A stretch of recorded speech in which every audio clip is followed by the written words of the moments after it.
I just want to say up top, to believe in Satan, I'd have to believe in God. So That's a whole thing. It's like a whole. yeah. Amen, brother. It's a lot of fucking baggage, if you ask me. So yeah, I mean, All kick right. us off, dog. Hey, we back this in is straight it. down the barrel. Boom. All right. They can perceive us now.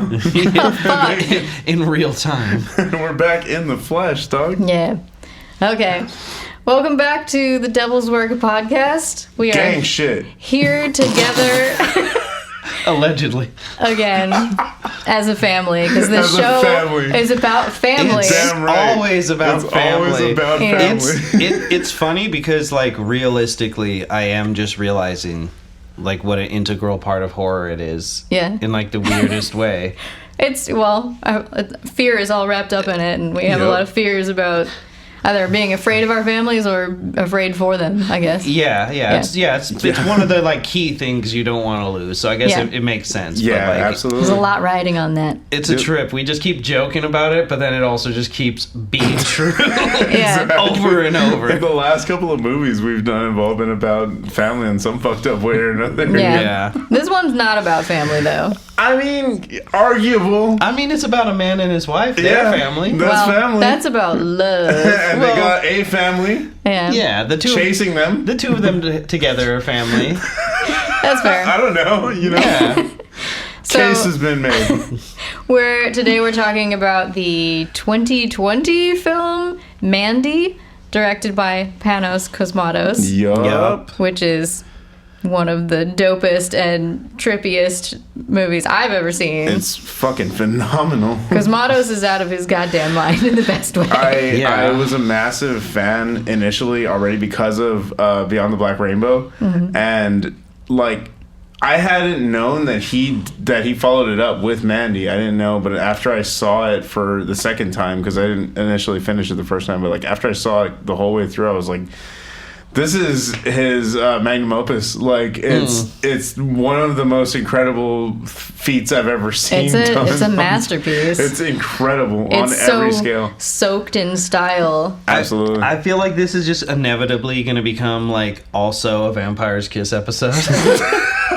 Yeah, we also just watched that. But like, that it's was funny wild, to just, bro. like, directly compare the two. Like, they're both fever Yeah. dreams. Yeah. But this is one that, like, works. Like, you said earlier, like, dream logic. Yeah. Like, which does follow a logic. Like, it's not just silliness. It's silliness that, like, tracks. You know? Yeah, and this has it's self-aware of there are Absolutely. humorous moments in there. I don't think there's any humor in Beyond the Black Rainbow. Oh, it's pretty serious. It sounds brutal. Yeah, it's pretty like it is serious, but I feel like there was moments of like comic relief in it at least. You know what I mean? Yeah. Like whereas this one it was straight pointed comedy. Yeah, and then I mean it's like playing to the fact that it stars Nicolas Cage and like he's just so good. He's Yep. caging it up. He's a fucking super king. cagey. Yeah. his character's pretty fucking serious, but Yep, absolutely. there's just these scenarios that come up with other characters as well that are just, I don't know, just so funny. And then Yeah. of course Panos's short feature that he did for Guillermo del Toro's show, Yeah, The The Viewing, is straight up a Viewing. comedy, It's which is also Damn it. That's what we should have watched earlier. Oh, yeah, we The should always Viewing. No, we will. Yeah. It's only an Damn hour it. long. We can still do it. Don't worry. for sure. But you'll get I- your fill. I Yeah. definitely love this dude's work. Just like off top, like within like 5-10 minutes into the movie, I was like, oh, this is a guy who loves his visuals, who just Oh, loves yeah. like playing with color grading, Loves and the title card. being like, he like, loves the 70s. what if the Aurora Borealis was like 10 feet above their house? Like, It's it's so fun. Fucking why not? it's funny. I just started watching Narcos, which is just about Pablo Escobar. Yeah, it's And fantastic. it's really good. Yeah, it's a really show. good. Yeah. Pedro Pascal Yeah, is so good yeah. in it. But it starts by immediately giving you the definition for magical realism. Oh. It like has a card that says magical realism when it's like a real setting, but then like magical things are like inserted, so it's like interesting our world with magic, like Harry Potter, as this opposed to Narcos? like as opposed to like Lord of the Rings. It's weird. It's kind of like the starting card to this movie. Where it doesn't like little poem really track. Yeah, but it's funny because I was just thinking about it because I was like, no, Mandy is like magical realism, where it's like mostly our world, but just this weird shit just starts happening. You know? Yeah. That's what I mean. I'm not sure if there is a source or what the true meaning of it is, but it just feels right.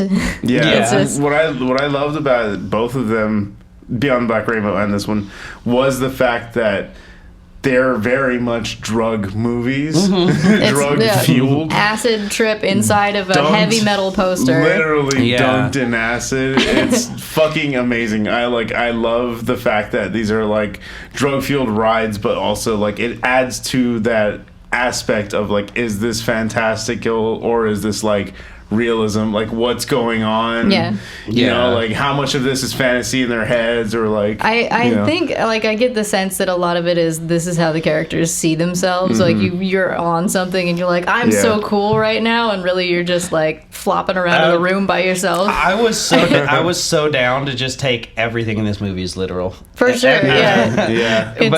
It definitely works that way as well. I don't necessarily think you're wrong, but it's like it's just so silly, and I'm just like, no, I'm down for it. These guys with like industrial screws just through their forearms, you know, just like, oh you're okay. You have 40 of those in each arm, and you're just fine. All right, cool.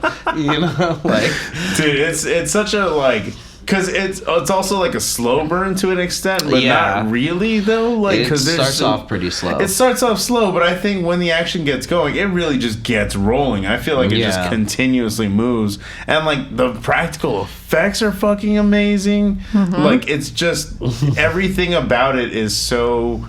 How do I put it? Like, it's a perfect vision, like you said. It's a perfect, like, you could tell this was someone's vision, like Panos in particular, but you could tell that this was his. He saw it through. He knew what he wanted and executed it. You know what I mean? It's so fucking satisfying to watch. I was kind of saying earlier, it seems like he was just like angry at all the other drug movies and was like, no, I'm gonna show you what hallucinogens are actually like. The whole world turns red and everyone sounds like this. He's not wrong. You're not like the movie you were Cooties. Cooties, which is a really fun zombie comedy at an elementary school where all the children become zombies and all the teachers are like hiding inside the school, just barricaded off. Elijah Wood is one of the teachers, and he's like trying to get romantic with another one of the teachers, and produced this film actually. Yeah, he worked on this film. And the whole movie long, the janitor is hanging out in his van having eaten mushrooms, and he's no idea that this zombie thing is going on, and he's just sitting there talking to a giraffe. Which, if you've eaten mushrooms, you know that's not what happens. I haven't even eaten mushrooms, and I know because I actually talk to people that have eaten mushrooms. Like, I have eaten mushrooms. I can tell you. Like, it'd be wonderful if it did, though. That's all it takes. There's got to be one person in Hollywood that's eaten mushrooms, like, you know. Yeah, absolutely. Yeah. But yeah, he was like, "No, let me show you what it's really like." Yeah, dude, it's such a fucking great, and you could tell there's a bunch of influences there. I mean, down to the music, you could tell how much this man loves music. Yeah, it is very steeped in both of these films. Like, it's such a. Like all the shirts that Mandy wears, and like they're obviously like super into heavy metal. Like it's like it is like merch baked into the story of just like so much fun, dude. Maybe he's not, but she's definitely a metalhead. He's into it because she's into it. Oh no, you know what? We do see late in the film a shot of when they first met, and it was at a metal show.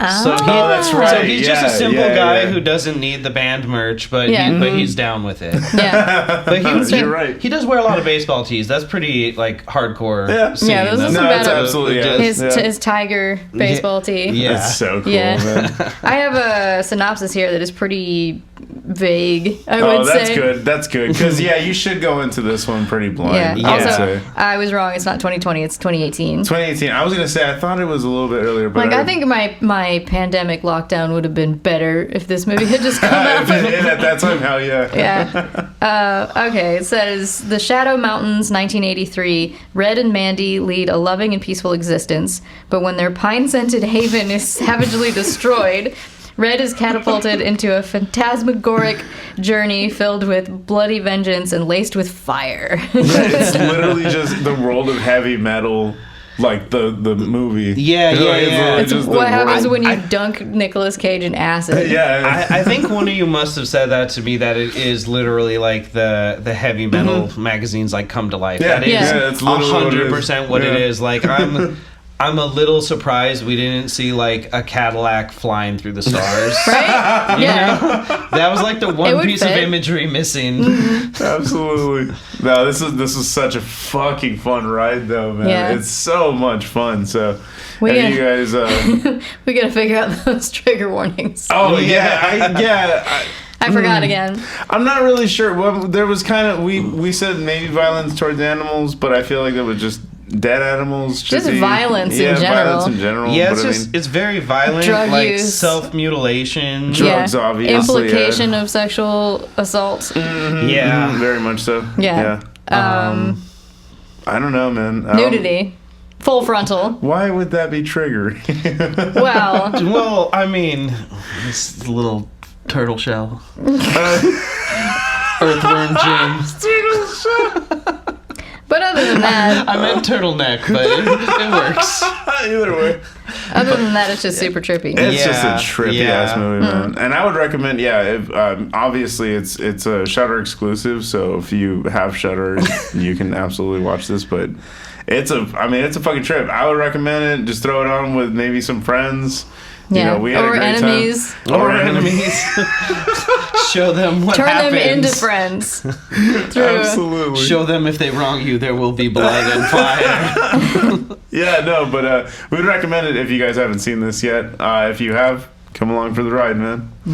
What a fucking fun ride it is. It's definitely a like new age cult classic for a reason. Oh, yeah. Absolutely. Instant classic. It's for sure. I've definitely been hearing about it ever since It's it came out. iconic imagery in every single like sense of the word. It's Yeah. fantastic. Yeah. All right, hit us with it. All right. Well, I mean, over logos, you already see that vintage filter. You can tell. Like, good. I don't know if they Yeah. actually shot it on film, but they have this great I know, filter I on meant it to look anyway. that up. Yeah, with it's the static, so- and it's all in this very 70s You can way. feel this fucking movie. It's Yeah. got texture, It's man. gritty. It's so Yeah. good. Those like first shots of them just like lumberjacking out somewhere. Yeah. Oh, we have this. Lumberjack. We have this poem that we get in the Oh, beginning that's right, in that's this right, like yeah. crazy font. He loves So his cool. fonts.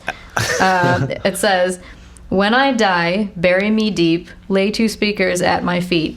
Wrap some headphones around my head and rock and roll me when I'm dead." And that doesn't have a goddamn thing to do don't with remember anything that in the for movie. later because it's not going to serve you in any capacity. That's just a poem that Panos liked or wrote. Yeah, or wrote. Yeah, you're right. That's why, like, weird enough the narco thing of just like, did you guys? Well, I don't think you meant to switch them, but one of these. Yeah, should've been- exactly. One of these things is not like me. Yeah, what the fuck is going on here, guys? It doesn't matter. Yeah. Yeah, and then Fuck we've it. got this, like, I don't know how you would describe this music. It's sort of like a rock ballad thing Yeah. at the start. Amanda said it's prog rock Twin Peaks. Nice. That's great. The That's actually. beginning. Oh, that's Yeah. perfect. It's literally Oh, that's like, fantastic. Yeah, like it's all the literally- imagery, and then the music has that Oh kind of. my god. Angelo Badalamenti, I think is his name. He Yeah. just passed recently. Yeah, and R.I.P. so did Johan Johansson, who did this Who soundtrack. who This was scored his this, yeah. his final project, and Yeah. it's dedicated to him. They're in heaven rocking. That's Absolutely. right. Yeah. Absolutely, man. So I don't know that the Shadow Mountains is a real place, Yeah, but this is I don't like think so. somewhere super The Shadow wooded. Realm? Everything, Yeah. everything I saw online said like vaguely Pacific Northwest, which I would like agree like with. Yeah. Oregon or something. Yeah, it seems absolutely. Oregon-y. Yep. And we meet Red Miller, who's played by Nicolas Cage, and he's part of this The boy. logging crew. The boy. Yeah, he's just out there like smoking cigarettes, and he's not even wearing like a vest or anything. He's just wearing his shirt with the. He don't even have a hard hat, bro. Is it the shirt with the 44 on it? Yeah, no, he might be. At yeah, the I think beginning? I think he's wearing that. Yeah. Yeah, his baseball shirt, and he's just cutting down trees with the boys. And I noticed like they get picked up in a helicopter. Yeah, I and- thought that was interesting. That's yeah, wild. they're very remote. And somebody offers him a beer, and he turns it down. He's a very quiet guy. Yeah, stoic. I didn't Yeah. clock that, but that is actually kind of interesting for like a big moment There later. are a couple of like defining character details on when he's on his way home, and then you see who's at home, who is Mandy, Yep. his beloved, and she's a super spooky lady with long dark hair, and she's Yeah. got like this weird, I can't remember what side it's on. She's got a scar, On her I think it's left. her left side. Yeah, Yeah. left side. Yeah. so she's got a blue eye. And then the eye with the scar under it is like black. It's like just pupil or something. And she's just kind of drawing some kind of dope ass like metal art or like Some like jungle temple, she said. yeah like this sort of Frank. Is it Frank Frazetta? Yeah. I'm probably saying that wrong. Just yeah. The like Conan the Barbarian kind Yeah. of stuff. Yeah. Yep. And Totally. like really Heavy gorgeous metal. drawings. I don't know. Yeah, I don't know who The actually comic did books. these. Yeah. I saw something online that compared it to, I think he said like Athena magazine. Okay. What even is I that? guess some 80s metal magazine. Is They- it heavy metal? They were Well, like- she's definitely good enough to be like someone should be paying her Oh, if they're yeah, not. Like yeah. if that's her job. Yeah. Yeah, and then we see Red is driving home, and Reagan's on the radio, I think, and he's talking about we're having a new spiritual awakening, and we're turning away from porn and abortion. That was hilarious. and dude. he just turns it off. He's like, no interest in. He's like, Listening I to that. love both of those things. No, Yeah. thank you. And you get the title, The Shadow Mountains, 1983 AD.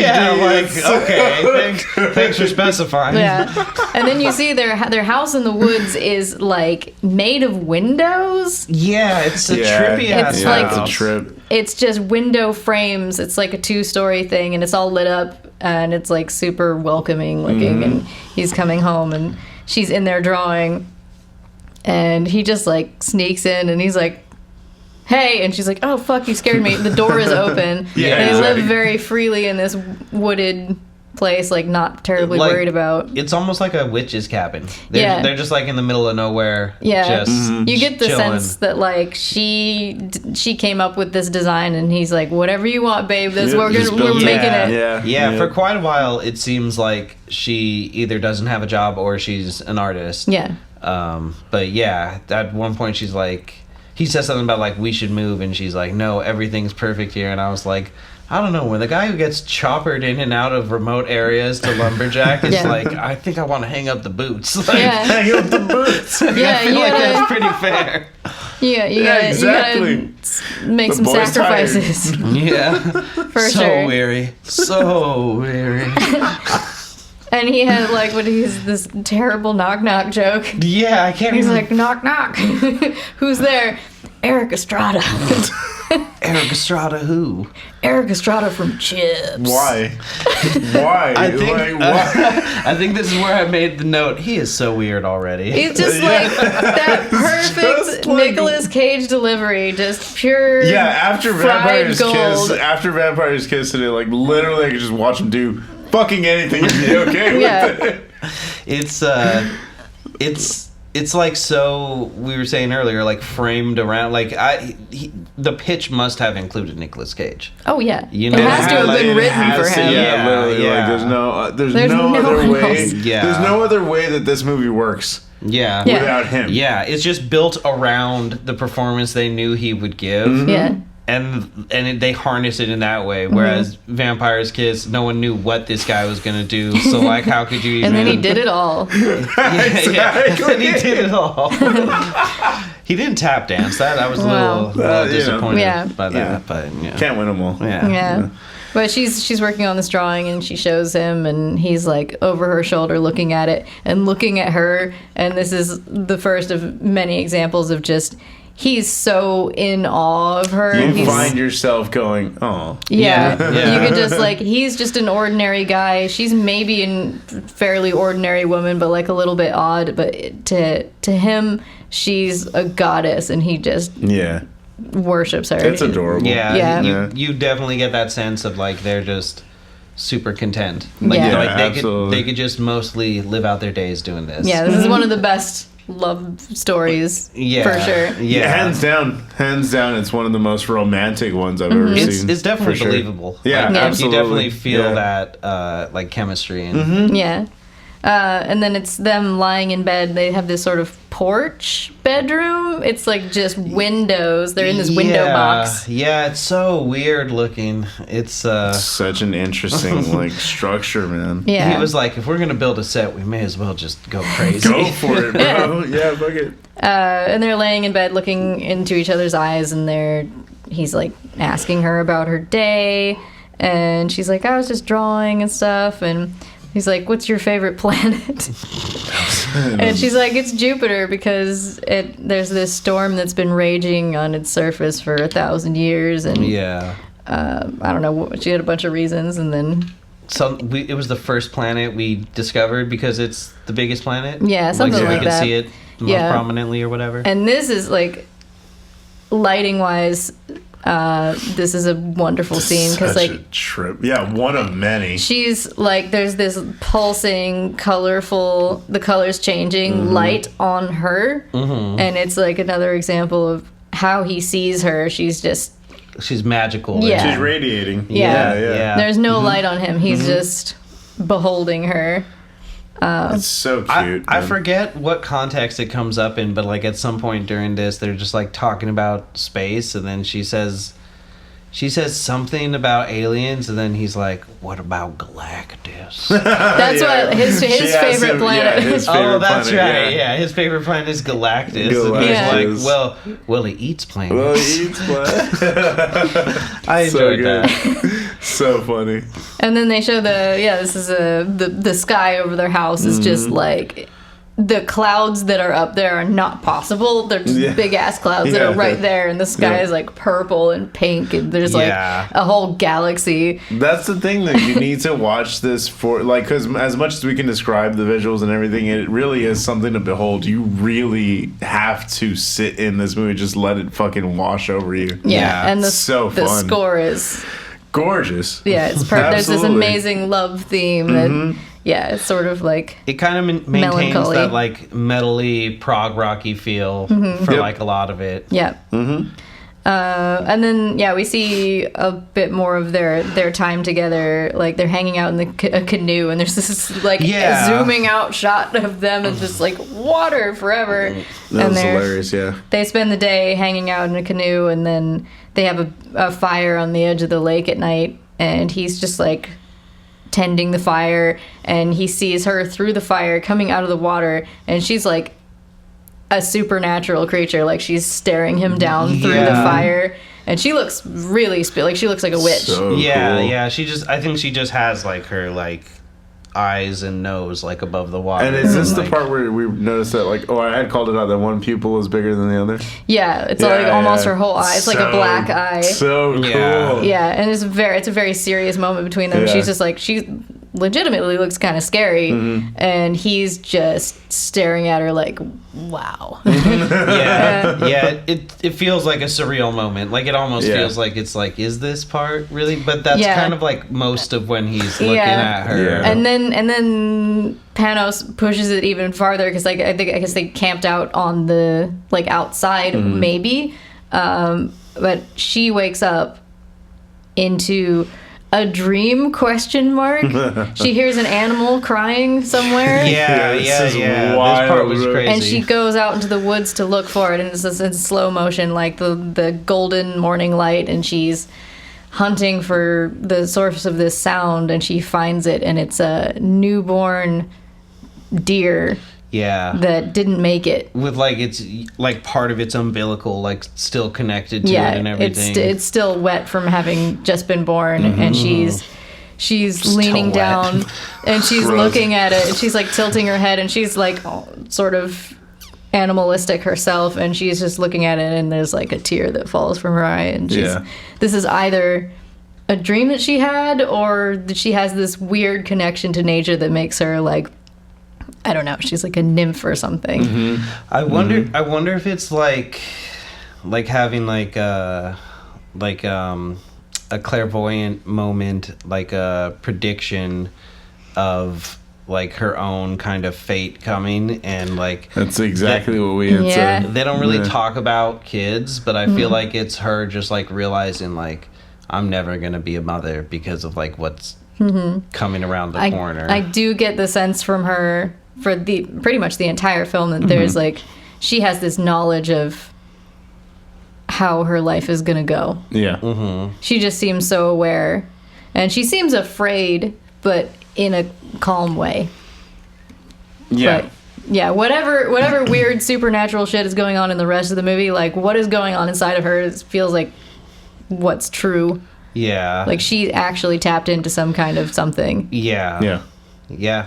Yeah, Well, very because well put. she's a special one, as they say. Yeah, yeah, Yeah. She definitely has some supernatural connection, and it's almost like she's the nexus around which all of this happens, even though a lot of these events are like pushed into motion ahead of time, but it's like she's the one who's just standing there, who's like, you know, it's the same thing as like it's so funny that I know so much about the Bible, but like Jesus at Gethsemane, like right before he gets captured by the Romans, he's in the Garden of Gethsemane, and he has the chance to like leave forever and get away from the Romans, and he like sees every sin that humanity will ever commit, and like all the things that we need to be like forgiven for through his death. And it's supposed to be a vision showing him that like we're not worth it, but he ends up taking it as like we're so fucked that like he needs to help us. go through everything. But kind of similarly, like she's just standing there like the tide's coming and moving is just gonna make it get me later. And Interesting. Yeah. kind of like that, like now I'm like kind of making the connection of him being like, oh, we should move away, and she's like, no, everything's idyllic here. She's like, this is our little home. Yeah. If I run from fate, it's just gonna catch me later. So like let's That's just interesting. face it But she here. could never tell him that. Yeah, exactly. That's fucking interesting. I like that. And then there's this great long scene where they're sitting in front of the TV, which I think is just on static. It's like really late. And he's like asleep, kind of. She's like, are you awake? You were having a bad dream. I just realized both movies feature Nicolas Cage watching like an old tube television of like old ass movies and TV shows. They're watching like some old detective show or something. Like it's just like unintelligible to us, but some 50s, 60s programming. Right. That is just on randomly. They don't care. They're just sitting with each other. That's all that matters. Oh. When she tells him, If my cord was long enough. yeah, sorry about that. That's what they all say. I'm in a way today. I'm sorry. You're in a mood. She tells him a story from her childhood of an incident with her dad and a bunch of kids. You mean she gives a foreshadowing? Yeah. Yeah. Of her dad got really tired of these starlings eating all the cherries from the cherry tree before anybody could get any, so he I guess he found the nest and he rounded up all the baby birds and he put them in a bag, and then he brought all the kids around and he's like, okay, every one of you like take the crowbar and take your turn and smash one of these baby birds. Yeah, I'm gonna teach you how to kill them. Like, this ain't rocket science. Yeah. And she describes Crowbar it. meat baby. She describes it pretty vividly of being like the way that they hit the birds so hard that they were like pressed into the ground. Ugh. Yeah. It's Yeah. pretty vivid. Like leaving holes in the dirt. Yeah, and there's this really well acted moment between the two of them. Like there's this the pause where he's like, he wants to ask her like, what did you do when it was your turn, but he's scared of what she might say. And she just says that she ran away. And yeah, probably like that was the basis of her whole upbringing and led her to flee from that whole situation as soon as possible. Like she has a storied past. Yeah, totally. I'm sure. And it's sort of just all around melancholy, I would say.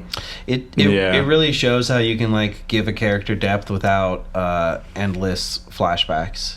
Yeah, Absolutely, you just need a little taste of the person. Like it was done very well, and like the intensity between them sold it in terms of like trying to make the choice of like what stories are we gonna like have the characters sit here and talk about when we're writing a script, and when are we gonna go, let me tell you about my dad. Dissolve, you know. Like there's a time and a place. But I think they made the right choice, and it comes across really well because like you said, they're just like so good together. They're bonded. And then there's a scene where she's reading this book about dark wizards or something. It's called Seekers of the Serpent's Eye. Yeah. She's just reading a heavy metal book. Yeah, pretty much. And she's wearing like a band shirt, and I think it's Sabbath. And then I love that her bookmark is a $1 bill.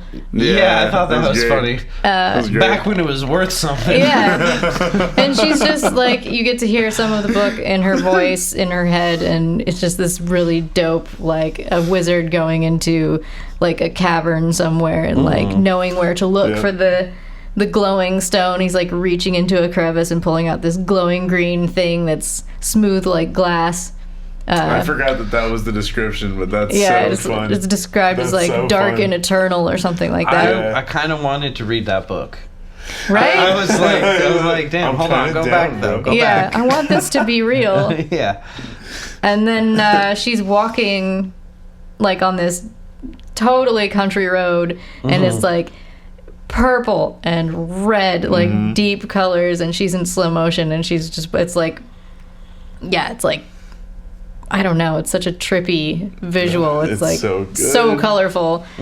And she, like I said, he loves his visuals. Yeah, like absolutely. Yeah, it looks like one long music video. It really does. It, like a lot of it looks very music video. So cool. And she encounters this van coming the other way, and there's like this really thick, heavy prog rock. That shit is dope. And you get the sense that something bad is coming. And they all have like a very Hills Have Eyes kind of look to them. Like, they do. They all have like a little bit of a like just weird off kilter look and like terrible weird haircuts. The van is full of creepy people. Yeah. And it's mostly white dudes. Yeah. It's Jeremiah Sand and his cult. Yeah. Yep. Yeah, there's like, I don't know any of their names really. There's this older guy who sort of like is the competent right-hand man who drives the van and stuff. And then there's like a gaggle of fucking idiots. Yeah, pretty much. That they keep around for whatever, just muscle, really. The scene where they're like waiting for something and the guy's like, how long do we have to wait? We wait. And then he just starts doing the window all the way down.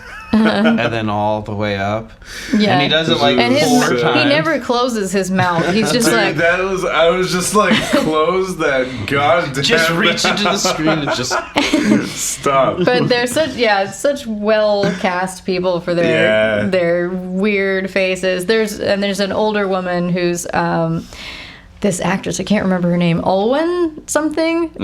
She's got this amazing long white hair. Oh, there's like matriarch of the cult. Yeah, kinda. she's an Irish actress, I think, and whenever she's around, that's bad news. Yeah, some shit's going down if Olwen's there. Yeah, she's like the harbinger. She's trouble. You know what? That's interesting. I didn't think about it, but like she is like death, like instead of a pale horse, like the pale hair. Yeah, I think she's in the Northman. I think I can't even pronounce this. Olwen Fuer? Yeah. I'm Oof. pretty sure it's like a Celtic name. Yeah, that's a lot of accents, And bro. she's also in The Survivalist. She plays Mia Goth's mom. Oh, Yeah. I gotta watch that. That sounds That's great. a good movie. That sounds great. Yeah. It's this one guy against these two women who show up and are like, you should share your food with us. And he's like, no. I'm not down with I that, don't bro. want to. 45 minutes of the movie is him going, Kicking it. So this is a new chapter of the movie called Children of the New Dawn. Yeah, they get like their own title They card. get an introduction, which like- is never good. Like you said, that he loves the stylized text. Like they all look like book titles or like band logos. Band Yeah. logos, yeah. The The I thought super it was nice, like yeah. semi-cursive, like, yeah.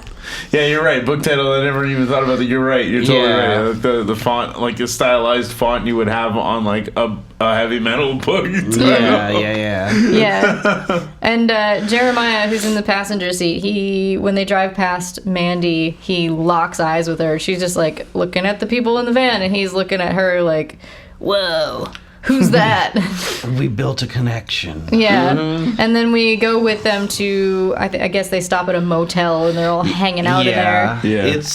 It's so like disconnected and like kind of disheveled in the way that it like moves from location to location, and you're very much just like catching up all the time. Like when she's walking, you're like, oh, okay, I guess we're just it's the morning and she's on a walk, and now there's this Yeah. deer. Oh, okay, that was a dream. Okay, now they're like actually Yeah, doing this. it really is. And And it's all each scene is a sort of different vibe than the last one. You're like, Yeah. okay, that one seemed real, but this one seems real in a different way. So was that one real? Yeah. Yep. And it all works, but you kind of feel like you're like catching up a little bit Yeah. at all times, but like not in a way where you're lost, but just kind of like I thought the van was an RV at first, the way that they like transferred to like the motel shot, and I was like, how big is this damn RV? And then they turn the camera, like turn the shot around, and you see the hallway when brother whatever comes in, and I was like, oh, Yeah. okay, now they're in a building. I think his name like, is Brother Swan, Brother yeah, Swan, I think that's yeah. right. the right hand man. Yeah, and then and there's a girl, Lucy, who seems normal. Yeah. She seems very much like she was kidnapped. She's very much out of place. She's a member in of this- the group, yeah, yeah. but she doesn't have anything to say, and she looks a little bit spooked at all times. And Yeah, and she here's was definitely stolen from wherever she Yeah. used to live. this is where we get that Dennis Reynolds implication when he's like Jeremiah's like with the older woman, and she's very clearly like sexually subservient to him, and he's just like, get the fuck out of my face, like I want her, and she's just like, what's so special about her? And he's just like, you don't understand, like you're so dumb, like you're not special like me and her are, like go get Swan. And then he comes in and they talk, and then he's like, go get Lucy, and then she comes in and closes the door behind her, and it cuts away, and it's just like very, very clear the implication of, like you said, she's there against her will, and She's there to do the thing. there's not much she can do. She's about the new her young situation. one. Yep. Yeah. Yeah. And probably like to some degree like pulling for this next kidnapping to go off so she So can that she be, gets the light off of her. Yeah. Yeah. She's like, replacement, thank Yeah. God. exactly. Yeah, Of like so- now I can become a full-fledged member and fully Jesus. In the Children of the Stockholm. New Dawn. Yeah, fully exactly. Stockholm syndrome with you guys. Yeah. And be like, Graduate yeah, from- let's get her. Graduate You from know? hostage to accomplice. Yeah, So, yeah, in this scene... that's a hook. I don't remember, I don't know Olwen's character's name, but she's like, he's like upset. He's laying down. This cult leader is very much... Her name is Mother Marlene. Okay. They don't Yeah, ever I say don't her know if name they in that ever movie. say that, yeah. Yeah. At least once or twice. I don't think so. I don't ever remember it, but they might I have. couldn't remember her name, but I knew that she had a name. Well, yeah, that much is true. She's like, did I do something wrong? And he's like, everything you do is wrong. And he's so good. I think Yeah. Linus Roach plays Jeremiah. He just is a scene fantastic. stealer. It's He fantastic. does- And we were talking about it. It was like because I love like the learning about like different types of cults and like their leaders and stuff, and like kind of what made them so I guess, lack of a better word, prolific. But like the cult leaders always had that charisma about them. Obviously, you have to, but it was always the sort of beat him with one hand and show him love with the other sort of thing. That's what he had to do, and this guy plays that fucking perfectly. Yeah, so well. It's so strange how human psychology works. Like, it's the same as the stupid dog shit advice that I'm sure both of us got throughout like most of our young life of like, treat them like dirt and they'll stick to you like mud. Whoa. Just like, yeah. That's cellular. There's a lot wrong with that. That's a thing that a lot of like male role models said to me throughout my life of like, that's how you do quote it. Unquote alphas. Like like that's what you do. Treat them like dirt. They stick to you like mud, and it's just like that's fucking horrible. And then you've got mud on you. Okay. Now you're just dirty, bro. Yeah, it's shitty. But I'm not gonna fuck someone with mud on them. Yeah. So Jeremiah is basically like. shoes. He's like, I need you to get me that girl I saw. Yeah. I feel naked without her. God, He's so like, I almost thought that there was like a history, the way that he like just goes into it. Like it's like it's absolutely insane that it's like from one moment, but like one of you guys just made the joke about like incels, but like 100% 100%.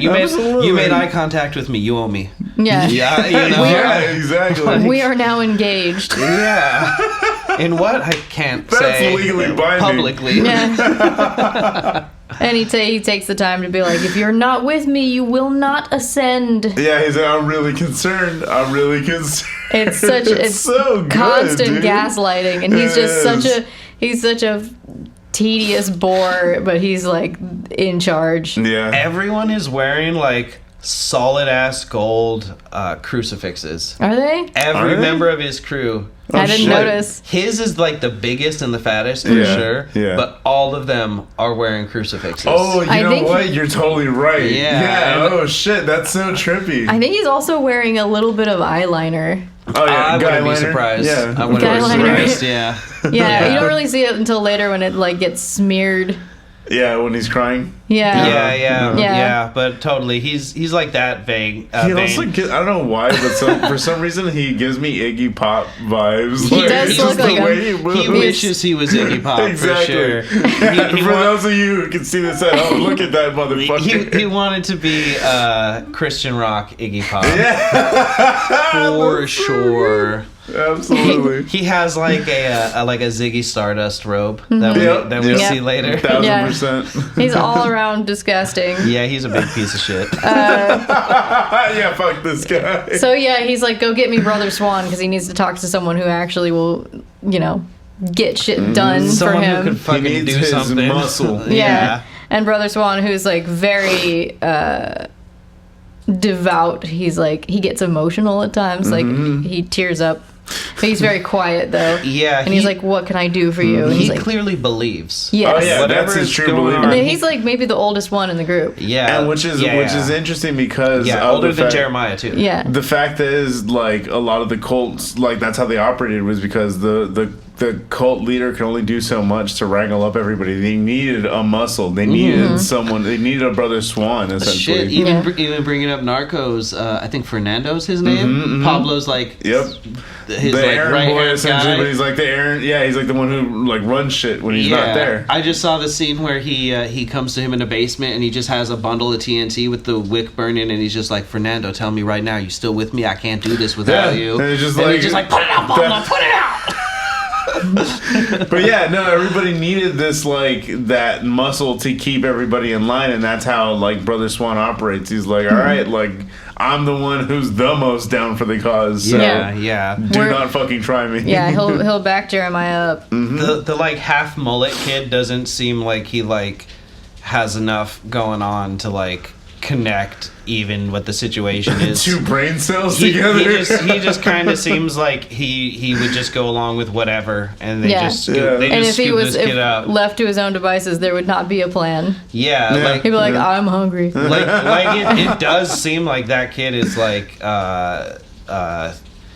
intellectually disabled, or like developmentally disabled. Yeah, he doesn't seem like he's like all there, and they're for sure just like again taking advantage of that and just being like, he's a body they can throw at the pile. Pure id, like here's a stick, we're all hitting this guy, get in on it. Yeah, you know? and then like one of the other guys is kind of big and probably there for muscle, and he kind of looks like the valet from Ferris Bueller's Day Off. Sort of a ratty looking dude, and then the like kid with the tightly curled blonde hair who's wearing like a polo shirt. He looks like a Funny Games kid or something. I know. Such a weird crew. The other muscle guy that you mentioned, I'm just realizing he reminds me of like a budget Jean-Claude. Yeah. He's like John Clark.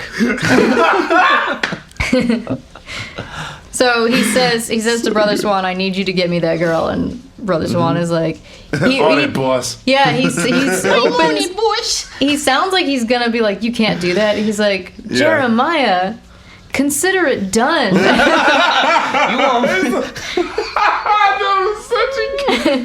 I'll snatch you yesterday, boss. Yeah, and he's like, "Do you have the horn of Abraxas?" And he pulls.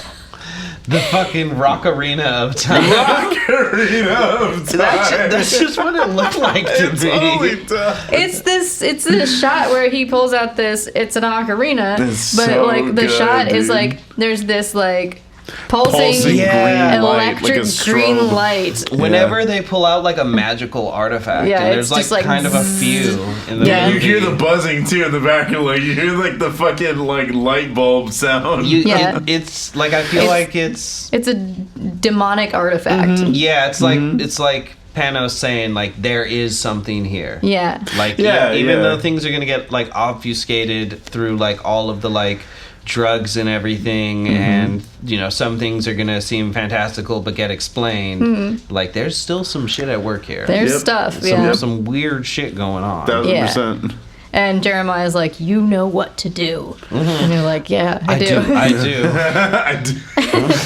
And then Lucy comes in to do what she's supposed to do. What she do? Yeah. Yeah. That's Yeah. sad. And End scene. The scene ends there. We all get sad. Yeah. Youngest.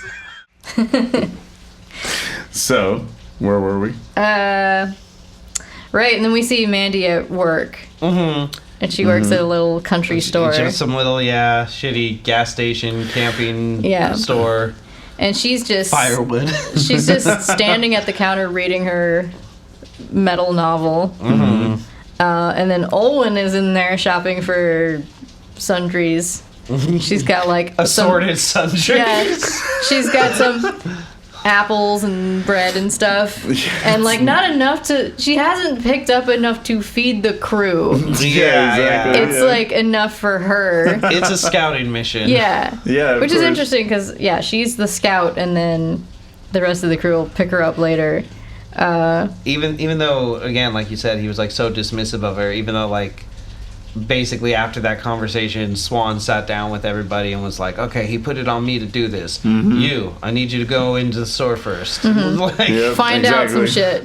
Yeah. What's your plan? I need a source of plan right now. Delegation. Like, she's not good enough to get like the real instructions from him. Like, you'll hear work. from Swan. Get me Swan. I think she even is like, "Tell me what you want," and he's like, "No, go get me Swan." Yeah. That's literally what it is. He's just like, he's so annoyed with her. He's like, "Please shut up."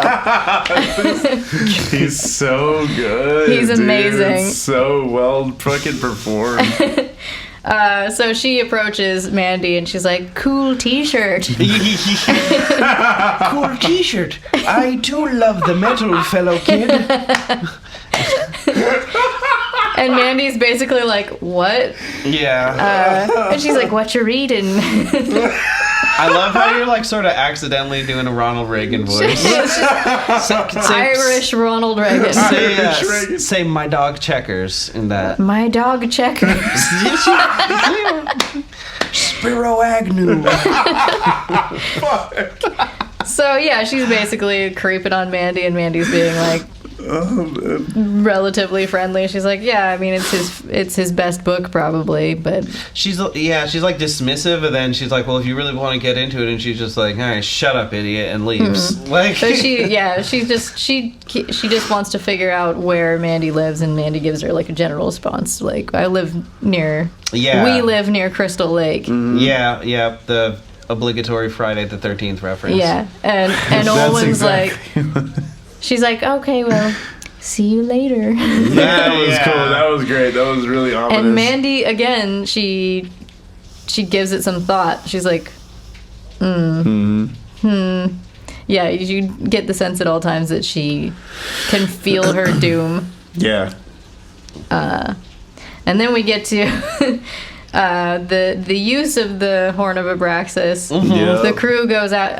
Only the guys are in the van. They're out in the woods. Brother Swan's like, hey, check it out. Did you know if you use the stick, you can play the Simpsons theme? Do you know what I'm talking about? Yeah. That was like early YouTube, looking at like what songs people could play on the ocarina in Zelda. Because it is like 8 or 10 notes. It's not like the whole scale. Yeah. Okay. But people like figured out a bunch of songs you could like actually play on it. It's so... Doo-doo. Yeah, sweet. Well, now I know that. I have to get an ocarina. Because a rockarina. Rockarina. Yeah.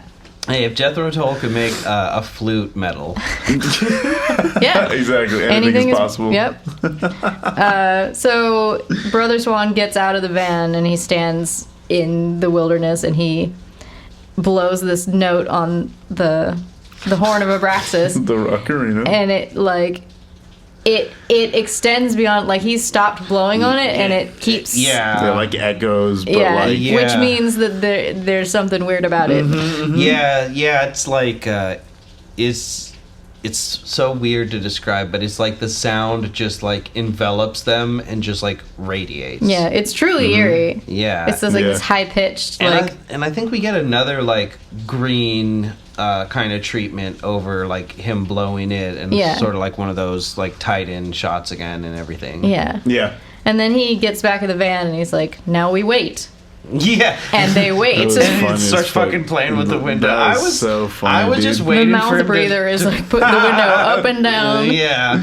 I expected him to yell at him at some point. It's such a good there are two things going on at the same time. There's this like ridiculous comedy thing unfolding with the power window, and she's just like he's rolling the window down and like I forgot sticking his head out like he's gonna see someone show up at any moment. But meanwhile, Brother Swan is having this amazing acting moment where he's waiting for the result of the thing that he did, and he's so afraid that he's crying. Like he has tears in his eyes, and you get the sense that whatever he's kicked off, he's heard a lot about it, or he's seen it before, and it fucking terrifies him. He's aware of the consequences. Yeah. Yep. And they had said before that he was like, go out there, blow the horn of Abraxas, and sacrifice the porker for good measure. That's right, And that's like the kid with the tight curls is like, again, he seems like a new member of the group, or like he doesn't really know what's going on. He has no idea. Yeah. And then the four-wheelers show up.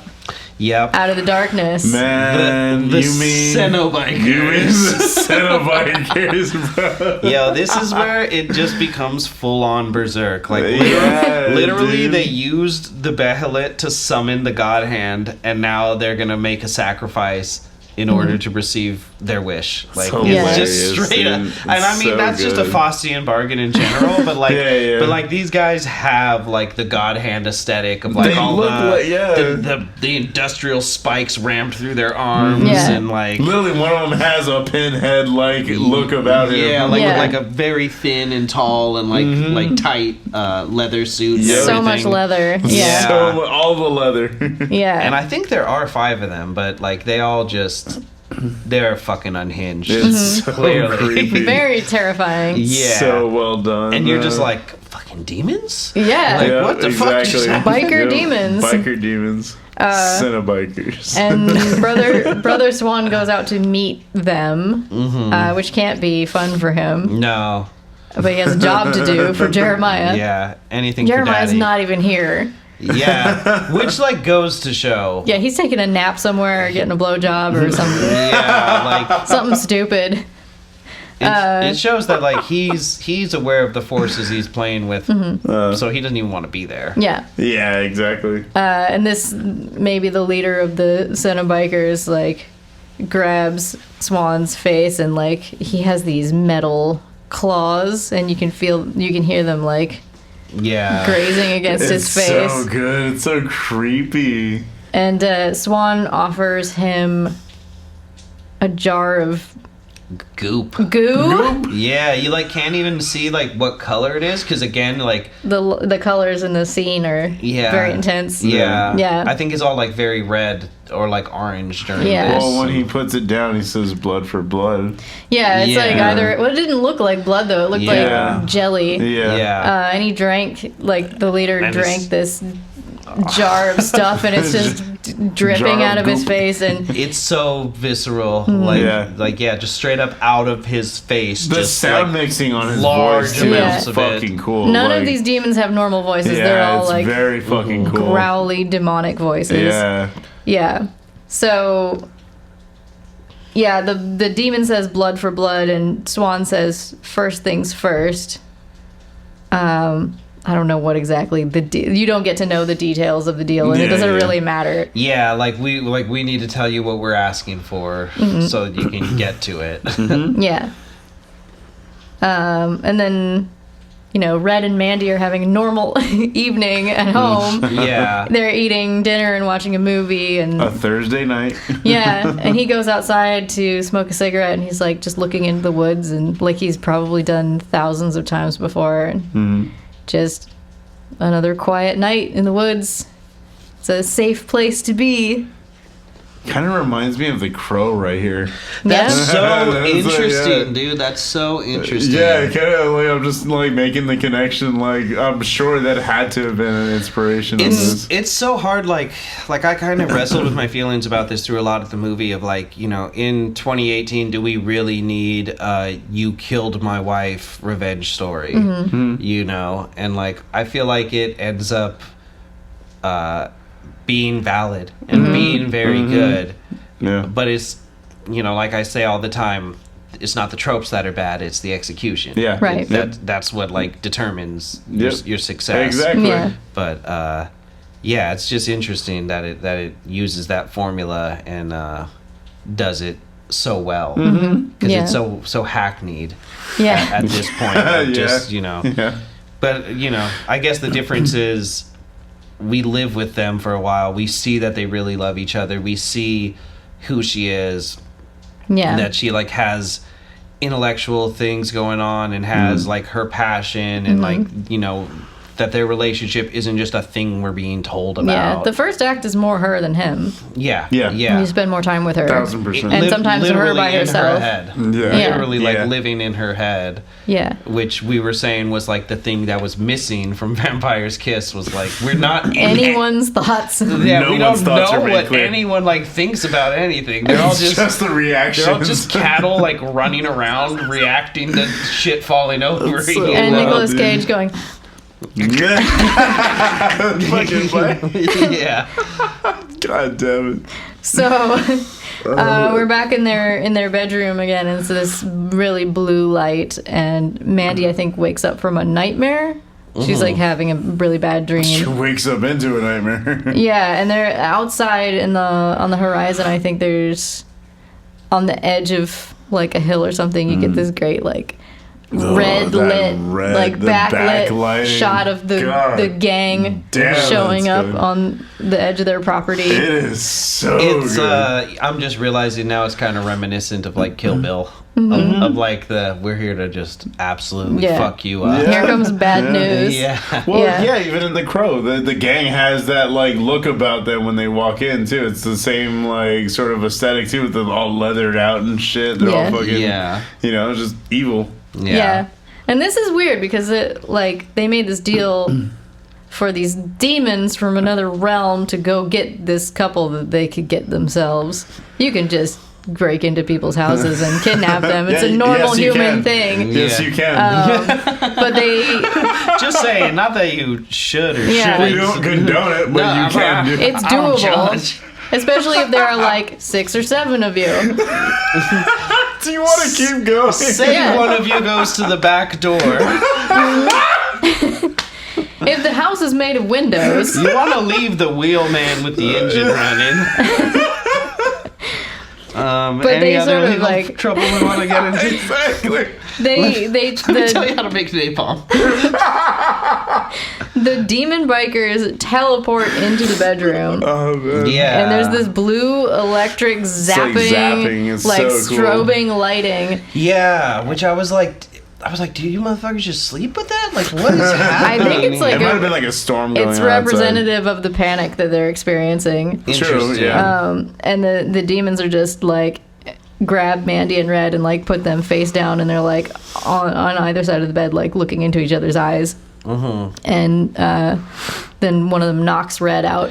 That's so brutal to Yeah, get it's really punched like that really brutal. against. I mean, even against the bed, like against the ground, like that's it's hard. Yeah. And Mandy's still awake, and she's just looking into his face, being like, well, this is the last time we're going to see each other. And then they have outside the... Damn it, we always do this, but let me What? just add to the trigger warnings a horrific insect. Oh, yeah, right. yeah, okay. Yeah, Yeah. yeah, that's fair. Because I That's had fair. a hard time with it. That shit was rough, I don't like Yeah. like arachnids and like bugs like this and shit. I was like, oh my god, like just Get me out of here. so for my brethren out there. This one's for you guys. Yeah. And then, of course, they take Lardass as a sacrifice. He gets carried away into the darkness. Which is such a like kind of funny shot, but also It's really like, goofy. yeah, it's He's just goofy. like... Yeah, And he just- yeah. He's just against the window and then gets grabbed by the head and just pulled. Yeah, he's like, straight why were you backwards. at the window in the first place? Yeah. It's so weird, dude. Yeah. It's such a I think you had kind of said before, like a movie where a lot of the visuals don't necessarily have to like track with what 100% happened, but It's just what looks cool. It's just important that we know that kid absolutely died. That Yeah. there's some visual representation. That's all, of it. yeah. Yeah. Whatever you want to imagine. Yeah. And then It's like a fucked up Mad Libs. Something out there in the darkness. some bikers somewhere. And I think it's Olwen's voice over Black. She says, "Don't worry, those scary men are gone now. They got what they came for, and they're gone." And Mandy wakes up in her kitchen, tied to a chair, and she's in there with Olwen and Lucy. And I do like kind of like how I was saying about like the jarring nature of like where they are throughout the next few sequences. Like I was not sure where they were until like sort of near the end of it.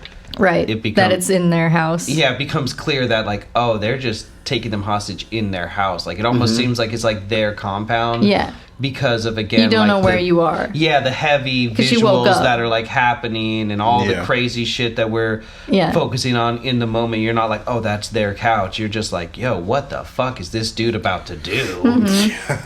Yeah.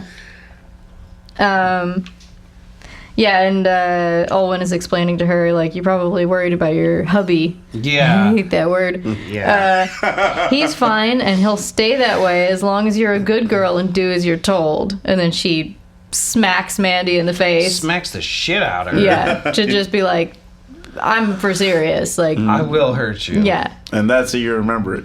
Yeah. And then because she also hates Mandy because Mandy's the new girl and Olwen's the original girl. The apple of his eye. Yeah. And she says, She don't mind doling out that punishment. and she's very like scolding Mandy, who has no idea what's going on. That sucks And so she's bad, like- dude. He thinks you're so special. I hope you realize what that means. That the responsibility is on you, Buster. Yeah. And she's Yeah. like, who?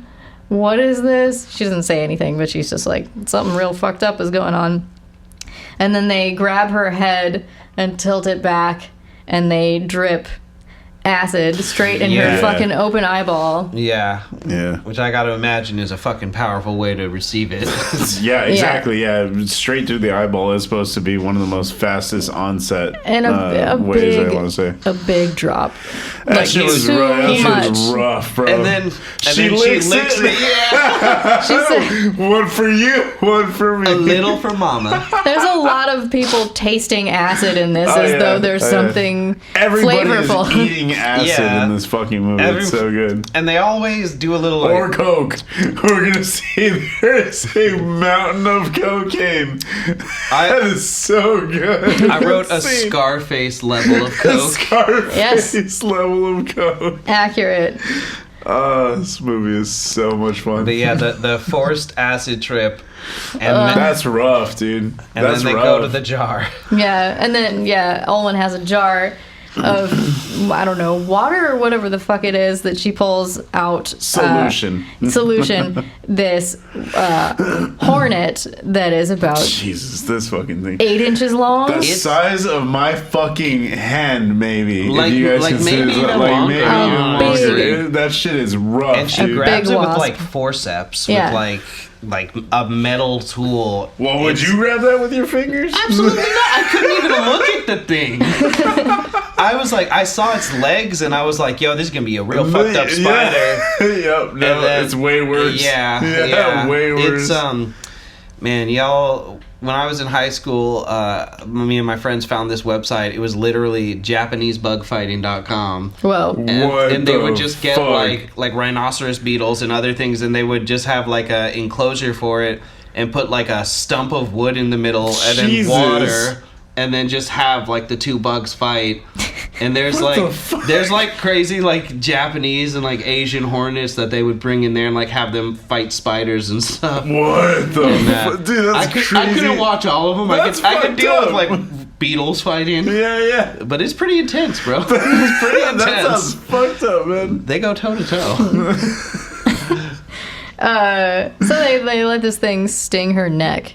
It's And it's that fucking shit goes awful. For it, dude. yeah, it's fucking crazy. It's a huge stinger, and It's it's so it's- massive. I can't remember. She says something about it. I don't know what she says about it being like the cherry on top Yeah, of the acid trip. It has adds an Yeah, extra. This is the cherry on top. Yeah. yeah, those like venom hallucinations, I guess. I guess, dude. I don't know. Yeah. What the fuck? It must be. It's like a licking toads thing, I guess. Just one of those I guess. natural Where the substances. fuck do you find that hornet, man? That shit looks like it only lives in Peru. Australia. Yeah, Australia or Peru, kind of Yeah. like even odds. She says it's all but a beautiful dream, a dream that he's having right now. Won't you join us in that dream? This Wow. isn't. We don't get the sequence right, like the crazy fucking visuals right here when she starts tripping, or is Well, it? then she sort of goes into like it's like deep red and like purple orange, Do we and see the skull dissolving yet? she's got. I don't remember a skull. okay. I think he's right. It goes to like an animated portion for a little bit. Not, I don't know that it does yeah, here. not the Okay. animated. But yet, she gets, like, tracers. There's She's just like there's a bunch of like visuals that happen like in. I think it happens to Nicolas Cage. Oh, does it happen to him? Okay, Yeah. I was trying to remember who it happens to, but yeah. Yeah, but she's just like she slows way down and she's just like blurring around. Everything goes real IMAX Yeah, on her. and then they like escort her from the kitchen to the living room in this Yeah. hallway, and she's just sort of like, God, that She poor can thing. barely Dude, walk. She is gagged out. Yeah. bro. And I feel like that sense of being lost is like so masterful because like even Mandy in her own home has no fucking idea where she is. Yeah, Yeah. she has no perception She's- of anything. she's that high. She is. yeah. Fucked And there, up. you're right. There is a shepherd's tone that's just going down and down and down forever. And her eyes are both the same. Now they're both. Yeah. Whereas Dark. before, when he was looking at it through the fire, it was Or- like one. Actually, I think they're both blue, which is even weirder. Her weird eye becomes normal. Yeah. Strange. I think you're right. It like fixed her Strange. iris somehow. Drugs, kids. Yeah, and they bring her into the living room, and the whole cult is just sitting around on the couches. Is it her living room though? I'm not sure. I don't Right, know. like- They go into But a they- living room. It has to be because they end up in her yard. I wonder if they Oh, yeah. just Yeah, yeah, moved like moved the furniture around, because it does end up like looking like an L couch kind of. Because it just looks too fancy for what Red and Mandy have. It just like looks like a church in there. Yeah. It's really weird. I don't know. Yeah, and they're doing like this tiered seating thing where like Jeremiah's sitting on like this part of the couch. And everyone else is sitting on the regular part of the couch. Yeah. Like at first. Yeah. And he's wearing obvious. this like crazy fucking robe. You are absolutely right. Where the fuck did this take place? Now that I'm thinking about it, I'm like, wait. That's why I was like, where the fuck Yeah. are Oh, we? shit, and then yeah. they go out into the That's- yard, and I'm like, I guess that was what? That's like, some Panos magic. Oh, that's He like so strange. he yeah. will swap out This a looks location. this looks like the location for the viewing. Like It this does. looks like the same room that it takes he likes place to in. he likes to set all the characters in a space and be Yeah. like, have a chat, Yeah. and then do lots of acid. Yeah. and Jesus, coke. Jesus Christ. Yeah. Because if you remember the viewing, that very much was very cocaine There was a fueled lot too. of. There was like about an hour. It was like in real time. Yeah. Just Eric Andre and Charlene Yee like trying, doing- try the coke, try the whiskey, They're fucking try doing the everything, tea. dude. It's crazy. Yeah. Try the Coke with the whiskey. Yeah. Everyone gets their favorite beverage. You ever done coke on weed? So Jeremiah addresses Mandy. He says, "You called out to me silently, and I listened." God, that's Which so... is, I just wrote holy rape culture. Yeah. Like, what Yeah. a just... Jesus, She looked at him. That's what happened. What a Yeah. just completely insane, like, you drove by her, Yeah. she's walking, she has to look at the vehicle. You fucking incel. Like, Yeah. has nothing to do with you. It's... Yeah. But And people love it first sight. He stands before her in this like really grand way. I think he may have made a speech about like being connected to God, being the mouthpiece of God. And he's standing there in front of her and he's like,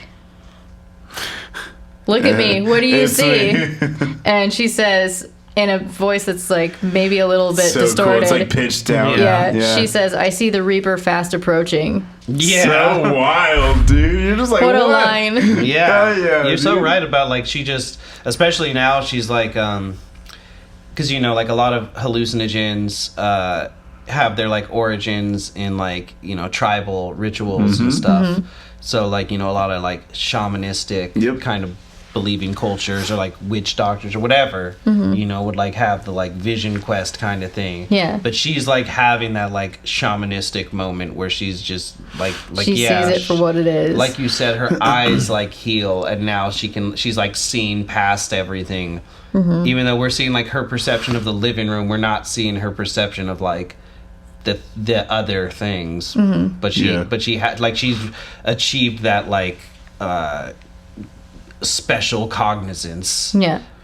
Just like I see the Reaper coming. Like what the fuck is that? The way that this kind of goes into it too is like the light trails, like you were saying, like she gets the light trails, but everything is like half a second distorted. Yeah. Like it's a half a second behind. Like there's a hair off, and you just see light trails, and like everything is like woozy. Yeah. It's very And interesting. it's like so... it's composed in a way that the way they were spaced in the room didn't look like that to the normal eye, but to her eye there's this sort of like tableau going on. Yeah, where he's when we were being, watching it, DA even pointed out the fact that it looked like a Greek painting, or like a Roman painting. Like it looked like it's so like all the spaces were filled out by figures, and he's like even this he's looks this like important figure in the center. He looks like the Jesus It figure has in the Last Supper. Yep. Like, and that's what totally saying. what Like, I thought. Yeah, that's literally what I was like. Oh yeah, that makes total sense. And then this the back and forth. He's like, "Look at me. What do you see?" And she says, "I see the Reaper fast approaching." And he says, disappointed, "Well, I recognized you. I think in time you will recognize me." So he didn't get out of that first exchange what he was hoping to. Like, oh, I thought she confused me for Jesus, and then we bang. That's so funny. He has that like David Carradine, like again to kind of bring up Kill Bill, like he has that kind of like gravitas to his speech, especially in this scene. Like he's so purposeful with his pacing and like has that like like he's giving a TED talk. Yeah, he rehearsed the shit out of this, and it's not going as intended already. Yeah. Because she just said something really cool and metal, and he doesn't understand it. He's like, fuck, that's a really good line. These fucking goth girls, I can't... How do they work? All I know is I want one. He says all he wants is for his children to love one another, and he says, I find that he allows me to express that love in many ways. One of those ways is music. Yeah. Do you like the Carpenters? Here we go. Yeah. High praise to yourself there, bud. Yeah, and he puts on this his record album in particular. Lift It Down. And it's such just ass Christian rock. Yeah. Like just clearly from the It's beginning. He's like, I love the butt Carpenters, rock, but this is better. Yeah. What an insane thing to say. So Yeah, and he's basically like having an orgasm to his music Yeah. while standing there. Yeah, just much kind of like gyrating. feeling And then- on himself and shit. Yeah, and like I couldn't catch most of the lines, but one of the lines is every man must take a wife. Yeah, Ugh. which my immediate thought is like, what about gay people? Yeah, Like, so, like, one man and one woman. Yeah, that's like, very much. fuck off, nerd. That was very much the vibe I got off of that. And he has this sort of like he goes into like he's obviously produced this album at some point, Yeah. and then to excuse it almost, he's like, I was ready to stand tall with the great glimmering ones, but I found another path greater than fame and fortune, so like I couldn't make it as a musician, so I became a holy man. Yeah. That's basically the vibe I got out of that. And it's like it's a competent song, but it's just like Not no one's interesting. gonna just No. pop on Jeremiah Sand. Yeah. He really is trying to be Bowie at that moment. Yeah. He just wants so badly to be David Bowie. It's not like you said, it's competent. It's like composed well. It's like all in consistent key. Like and it's mathematically, it's a competent song. It's rhythmic. It's just not interesting. In, Exactly. any way. It's too many bland one. recorders. Yeah, that's so funny. It's just too tooty. That's all. 1,000 didgeridoos, an army of didgeridoos. And then this is one of the most dope scenes in the movie. I love it. This is so fucking much. It's incredible, dude. Fucking amazing. It's so good. It's groundbreaking. It's very on brand for a moment that like is loved on this podcast. Yeah. Absolutely. This is one of those things that made my mouth fall open. I can't believe I'm seeing I was this. watching. I was fucking enthralled, dude. I was just sucked in. It's Yeah. so good. This whole scene, like you really just can't look away. Yeah, he kneels down in front of her and they're face to face, God. and he starts telling her this thing, which I will get into in a minute. But as he's talking to her, he's like staring like dead into, as though she's the camera. And Yeah. he's looking into her eyes, and it's just red and purple as fuck, and so their eyes are dark. It's bisexual lighting. Yeah, and he's telling her this thing, and their faces are just phasing in and out of each other. It's like the footage of her face is overlapped with his face as he's delivering this dialogue. Yeah. Right. So even when it's looks- her eyes, you can see his mouth his moving. mouth's moving, yeah, sort of at the Yeah. like bottom of And the frame. It's neither so of them blinks the whole fucking- time. And likewise, as it shifts back to her closed mouth, but he's still speaking, so it just gives you this like dysphoric feeling, I guess, or like It's this. fucking amazing, dude. Yeah, absolutely. Dissonance. That's the right response. Yes. That's the Yeah. correct response. It just feels so weird, and like it's what he wants is like let's become one. yeah, let's drug you up until we just become one, which just means you're an instrument of my will. Yeah. You Well, know? that's exactly what I was talking about. That's what made Charles Manson such an interesting comparison for this, because it was it was exactly like Manson. Manson was a failed musician who wanted so badly to be among the greats, quote unquote. And he also pumped his followers full of acid and would just talk at them for fucking hours and exhaust them. And when you're high as fuck on like a drug that alters your mind that much, you just like... They got government grade acid. Yeah. Literally government fucking grade acid. This is around the time of MK Ultra, so it's literally they were being pumped full of the highest grade possible. I think that is, he was getting it through MK Ultra. That's literally what it was. Yeah, so God that's what makes this movie so fascinating, is because it's grounded in these things that you're like, oh, well, essentially it's just putting yourself in their shoes. Yeah. And like what they were seeing around this time. So it's like, head full of fucking acid and Jesus is talking at you. Like, I don't know. I'd probably be convinced. Yeah. What else are you going to do? Exactly. Yeah. So he says to her, when I was at the bottom of the pit, screaming in the darkness, racked with unspeakable pain for being denied that what was rightfully mine, he graced me. He graced me with that hot white light. All that is yours. God, I guess just all over me. He gave me God just glazed me. right in the face. He gave me his deepest and warmest permission to go out in this world and take what is mine. My wants, my needs, my pleasures. It's the incel oath. Yeah. He says... Andrew Tate's Pledge of Allegiance. So good. And then he stands up and he's like, I've been blessed with the pleasure of many women.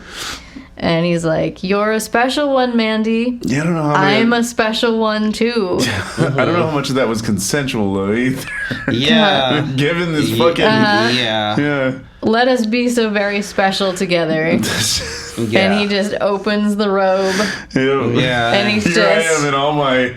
below average glory. Just cocking it. He said, how's about this award-winning uncut gem?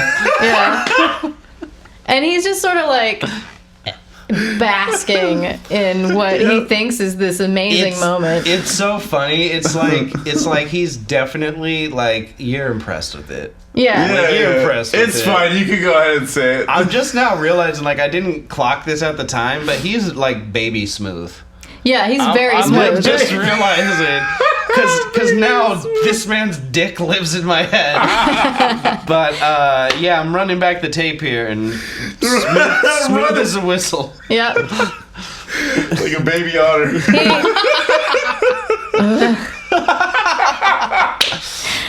And I don't know, it's almost like he expects her to come over to him or something. It's like that glorious in his head. Yeah, he's just like, so Alex, what you think? He's like, I'll accept my blowjob now. Thank you very much. Yeah.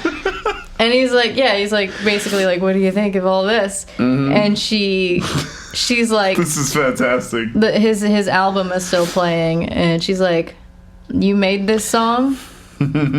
He's like, yes, I did. And the lyrics like literally have said his name. Yeah, and she's like, and it's about you. And he's like, yes. And she just starts laughing at him. Oh, she's so good, dude. She's cackling at him. The most powerful. Disdainful, and it's like pitched down. Yeah, like she's, so it's so like, it sounds demonic. It's so fucking cool. It's like how he hears her, like that grating to him, like hearing this woman laugh in his face. And then she gets like kind of into it. She's just like, ha! Like, just like, she leans in. She's like, she knows that this is what she's gonna die for. Yeah, 100%. And she's good. She's doubling down. She's like, that shit. Fuck like, you. I'm so high right now, but like moments before, she's like she's always kind of had this feeling. It seems like, but in that moment, everything comes together, and she knows like these are the three like scenes left of my life, and this is what's gonna happen. And then when that moment happens, the laughter is like beyond her control. Yeah. And then it seems like it just becomes funny to her that she's laughing. Like it's just like, you know, that doubling down, like you said, of like, yeah, fuck it. If this is how we go out, we're going That's out. right. That's Look right. at that little earthworm. Yeah. And he's like, shut the fuck up. And she won't stop laughing. And I love that he just starts going, don't look at me. None of you look at me. He starts jerking off angrily at her. Oh, I didn't even. I think I was making a note. Yeah, he was just like. He absolutely. You know, oh my god, you know what that was? Totally, he does. He was trying to get his dick hard to be like, stop laughing at it, look like It's big, I swear. Yeah, but like he couldn't because he was so like, wow. Wow. It's absolutely, no, it's fantastic because you're like, oh, like, look at how small of a man he actually is. I'm a grower, not a shower. Yeah. And it's funny because it's like, it doesn't even matter what his dick looks like. It's literally, she just is like, you are pitiful. Yeah. It's not his genitals even. It's just, you're fucking pitiful to me. Yeah. Down to your soul. Yeah. And then he covers up and he's just... And he's yelling at everyone to not look at him. And his acolytes are like, oh, fuck. They're all like, oh, we've never seen Dad like this. I don't like it when Daddy yells. Yeah. You have to presume most victims of theirs don't laugh. Yeah, exactly. And to note, when Daddy yells, like, when they're in the hotel room and I don't like that we're calling him Daddy. Yeah, we gotta put the kibosh on that. When he snaps at Olwen, he gets, like, a sound, like a slam. Which makes him actually he snarls at her in a way that's like mean, but like there's this sound weight that they add to it to make him actually frightening. Like they do such a good job in the mixing of like adding the emotional weight that whatever character is like she's afraid of him and she hates when he's disappointed in her. So to her that's like, ugh. It's like, actually physically affecting her. Yeah. She's so. Everyone's just in like various stages of Stockholm syndrome. Yeah. And she's so. And you're in there with them. it. Yeah. She's far gone, like too far gone. Yeah. Yeah. So then we go to Red, who's tied up in the yard. So fucking brutal, dude. This was because I think it was the second time that I had like seen this that I had noticed the barbed wire because I did not notice that's what they tied him up with. He's tied up to a swing set. It's fucking or rough, like it almost dude. looks like a bike rack kind of, but probably the swing set. Yeah, with just barbed metal wire. bars. And then there's barbed wire sick. over his mouth and his cheeks. Yeah, I didn't catch that for a while. That it's like the stress of that, like he's being fish hooked. You know, and so they stick that like in I forgot what movie it was, but Green Street Hooligans, where they stick the credit card in their mouth like sideways. Yeah, that's intense. I'm just thinking of Gangs of New York. Yeah. They cut it. Yeah, that's intense. Yeah. Anyway, mouth trauma, I guess, would have been the trigger. Yeah, sorry guys. Yeah. Want to see where I got these scars? Exactly. They Joker his ass. So they, I don't know, at this point, they I think Brother Swan shows him a blade. He's like, do you know what this is, you fucking worm? Yeah. This is the blade of the pale knight. It's the he either says like the cursed blade or like the I can't think of the word that he used, but like soiled. Like it's like the implication is like it was like a holy thing that became unholy. Yeah. And we get another one of it those. It has that flashing green. Of like so this cool. is like an otherworldly supernatural artifact. He's even handling it with a towel. He's like handing it over to him with like a thing underneath. He's not even handing it with a bare hand. And it looks like a little like Roman sword. It's like a dagger. Like that band kind of design, like tip of the spear. Tip. Yeah. This tip of the spear, which again bringing it back to the Jesus analogy. The fucking what they do. Longinus. What they do right now, exactly. They stab him in the side with that shit.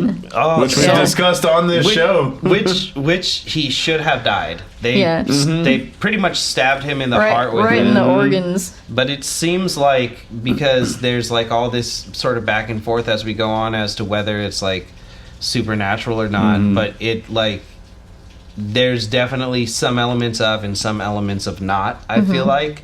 And I feel like that's sort of like, oh, we're going to use this like once holy cursed blade is like what it sounds like. I forget exactly what they say, like the tainted blade of the pale knight or something like that. Of the pale knight. So it's like they think they're going to like leave him for dead, but instead it like not energizes, but like gives him the strength to like go survive at least. The extra oomph. It gives him the strength to go become a character in one of Mandy's books. Yeah, for exactly. sure, for sure. Because then, like, these objects would be things that she would be reading about. Exactly. Yeah. Those were totally. That's the serpent's eyes, the exact same kind of Yeah. thing. These are just Exactly. real life Objects serpent of eyes. significance. Yeah. And then Power.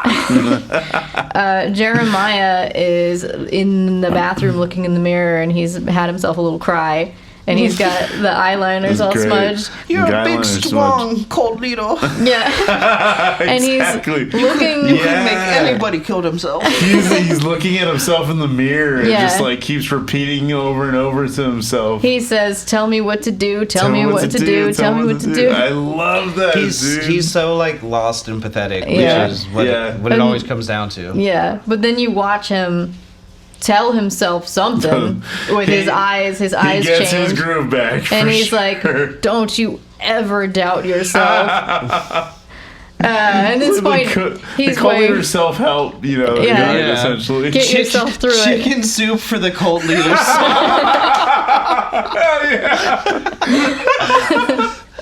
for the hard times. Oh my god. That was great. Make a big batch and put rat poison in it. Exactly. He's shirtless now and wearing jeans, so he's looking much more manly. That Iggy Pop Iggy vibe. Pop Yeah. vibe, He was doing Bowie before, but now he's like, oh, you want to fuck with me? I'm going to go Iggy Pop on I'm in you. my Stooges era. And then we get another. He's a speed-walking cheetah with a heart full of napalm. That's very good. I was like, are they going to get this? I fucking hope so. My first concert was Iggy Pop, true story. That's great, Really? dude. Yeah. It's Iggy fantastic. Pop, Rancid, The Offspring, Oh! Jane's Addiction. You fucking... yeah. Oh, It was a I'm lot of so fun. jealous. That's It was a lot of awesome. fun. A couple of bucket list bands for me. That's awesome. Iggy Pop just started pulling hella people onto stage, of course, and yeah. security's on one side throwing people off, and he's on the other side pulling them up, and That's so it was fucking cool, tight. dude. Well, shout out Jeremiah and Iggy Pop. Oh my god. This is that scene. Yep. Jeremiah comes out to see him with his crew. And he's like, "You and that ugly little whore, you think you're so in love?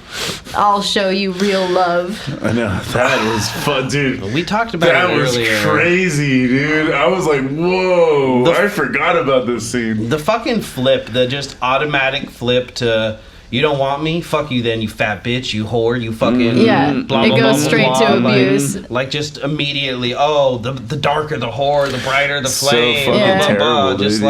like Yeah. Jesus fucking Christ. Yeah. Sorry this married woman didn't want to fuck you. Yeah. Exactly. Of all the people. Pretty sure that's the least horror thing you could the possibly audacity, do. dude. The audacity. So stupid. Jesus Christ. Yeah, So this he- scene is fucked though, man. He pulls out a pistol, Yeah.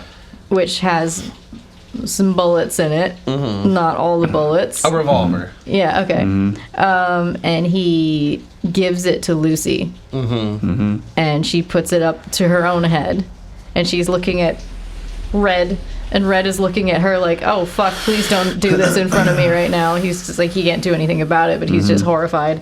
And she's an amazing actor. Like, the thing that She's fucking her fantastic. eyes tell so much. Yeah. So well. Absolutely. She's just looking at him like, well, see you never, I guess. Yeah. Probably. And she He closes tells- her he's eyes. like, I'll show you love. Like he's like, show him how much you love me. Yeah. And bro, she that's just goes fucked. for it, and it's a click. And then the immediate, she's just like, Oh, it's fucking, Ooh. it's so unsettling, dude. You know what? I gotta say, when I was young, when I was in like 4th grade, so probably like 9 years old, I guess. There was a apartment complex next door to the house that I was living in, and there was like a carport in the back, and there was like a alleyway between like the back of our street and the back of the other street, so Yeah. like everyone's backyards like opened into the Oh, alley. okay. And one night some dudes played Russian roulette back there, and somebody blew his brains out. And like, what the fuck? Yeah, and there was like kind of a mess there for a while. But God damn, bro. I just always think of that when I think of Russian roulette. Jesus. Like, yeah, literally, I'm in bed sleeping, and then a loud ass bang goes off. Fuck, dude, that's wild. It's fucking intense. People really fucking play Russian roulette. It's really not a good thing to do. It's not. It's not at all. Yeah, you're a fucking idiot if you do. Yeah. Fuck, man. They stab him with the blade. Oh man. This whole synopsis is actually just a King Diamond song. Again, it's just the world of heavy metal. The swan blew the horn on the Rexes, and then they rolled the window down and down and down. Enough. Come on, bro. We need this is for the stage version of Mandy. With King Diamond and Nicolas Cage's role. Mandy on ice. Mandy on ice. Dude. Not to be confused with Frozen. Not to be confused with Fuck, Frozen. dude, that's so good. Holy shit. Where were we? I'm proud. That King Diamond I just pulled out was it's really it's good. staying in. It's absolutely. I'm not cutting that. Fuck that. So someone got. I'll just be over here for Jeremiah says to Red, "We wasted the chemist's finest on your horror, but I think you will both see the cleansing power of fire cannot be reasoned with." God. And then we go into it. Yeah. Yeah. And I think it's entirely in slow motion. Yeah. It's a painfully long Yeah, Yeah. it really is. And then, this is where the swing set is. They built a fire, and over top of it is the swing set. And then they bring out a bag that she's clearly in. Yeah. And at first, because again, it's like shot like kind of reddish, and there's like all and the this, house is in the background. It's all lit up inside. Yeah. With all the windows are red. Yeah. and there's like it looks like they've used a smoke machine inside of the house, so it looks like they're burning the house down. But then it's so long, you're just left to like wonder what is happening for like a good minute and a half, and you're like, oh, I guess they're taking her, they're doing this, and then you realize, oh, she's in a bag, and then when he just throws her at the ground like a sack of potatoes, and you're just like, what are they gonna do? I figured they were gonna kidnap her and just leave him for dead, and burn the house down. Yeah, but it's so much worse than that. It's so much worse. So much worse than this that. segment really reminded me of the Kill List too, which we're absolutely doing on this show someday. But the ending of that movie fucked me up. But it's disturbing. that's what we want. Absolutely. So, but yeah, if you've seen that movie, you would understand like why I made that connection. But yeah, it has to do with a bag. And, rough. Yeah. So I get the sense that they tie her up upside down Yeah. from this swing set, and I don't know that they built a fire, but they douse her in gas. They douse her in gas. they They light douse her her. in gas. And Yeah. he's like it's Swan that does it. Yeah. And he's just like mean mugging Red the entire time. Yeah. He's just like, you know where this is going, bro. Yeah. Like, you know what's gonna happen. And he's getting every last dropout. Yeah. You know? Yeah. And they're all Thorough. standing around watching, and it's just when the bag lights up and the flame starts to travel up the bag, the way that it dances with her inside, like trying to get away from the pain of being on fire.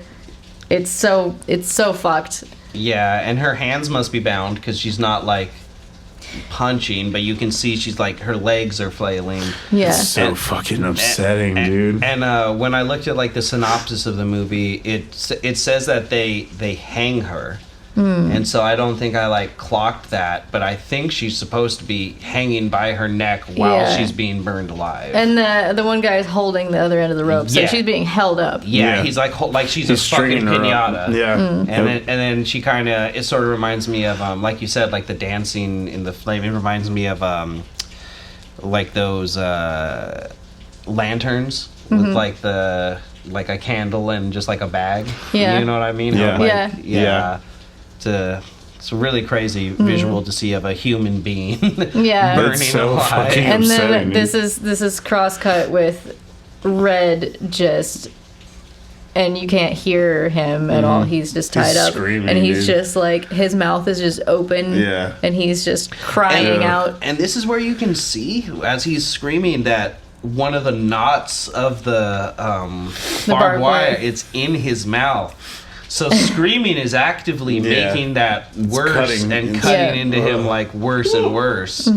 So it's like, it's brutal. And he's It's- amazing in that scene. It's just Yeah. like his eyes are full of tears. And He he's sells it. He sells every ounce of that just pain. agony. Like, Yeah. My favorite bit of his acting is yet to come up. Oh, yes. It's so hard to, as a Nicolas Cage, a John Travolta, like a John Goodman, a household name, to get you to like disconnect from like, I'm watching Nicolas Cage. That's why he's like going batshit right now.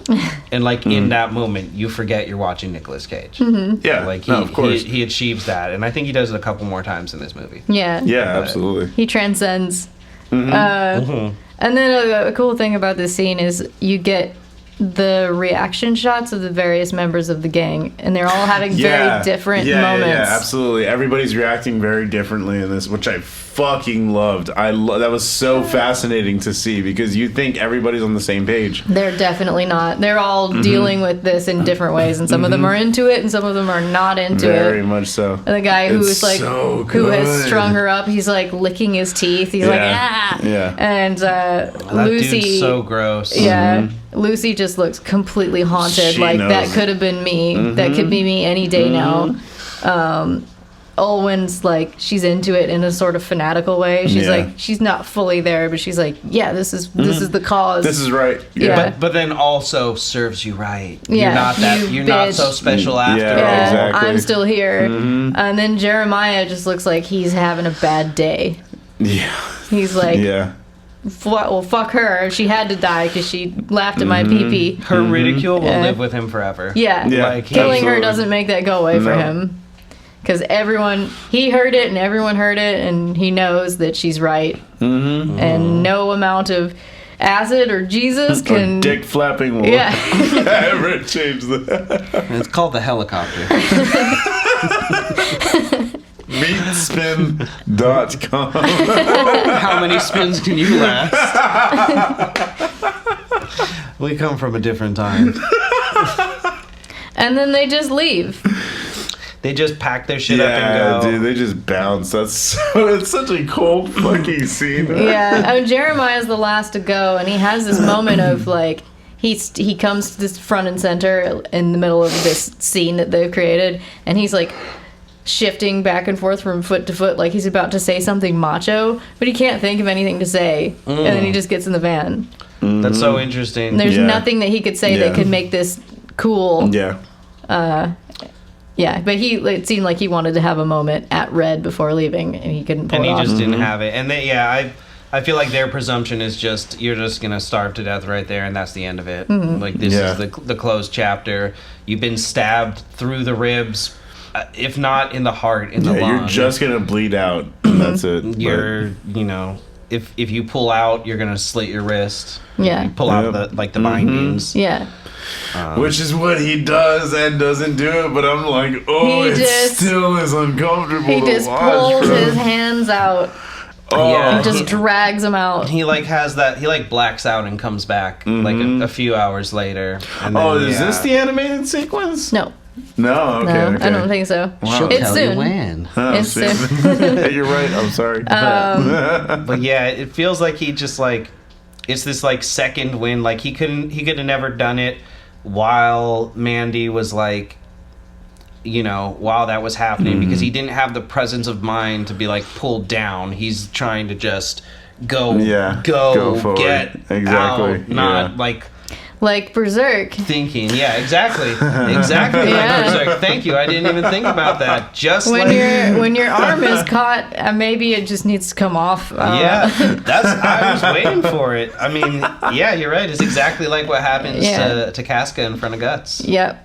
And he gets out of his barbed wire and he crawls over to her ashes, And dude, this is fucking It's so intense. sad, this is man. one of those things. It's so dreamy and delicate. Like it's a thing that used to happen in 80s movies a lot. That you're like, what am I seeing? And it's just this slight thing. Like her ashes. Like there's no way in real life that would be enough fire to like cremate a body. Yeah. It wouldn't Yeah. work out like that. Yeah, of course. Yeah. But in this scenario, she has become a pile of It doesn't ashes. matter, but like the logic doesn't matter, but the visuals Yeah. are what represent And- the impact. You know? Yeah, and part of that not making sense is that her body's not there anymore, but her face is there in ash. Her skull, Yeah, and it has an eyelash even. yeah. This is God, her that's face. rough, And it dude. just all turns to dust and like becomes one with the It forest. just crumbles. Yeah. And at that point I was like, oh, maybe like her ghost will like I don't feel like she's gone even though she's dead, you know.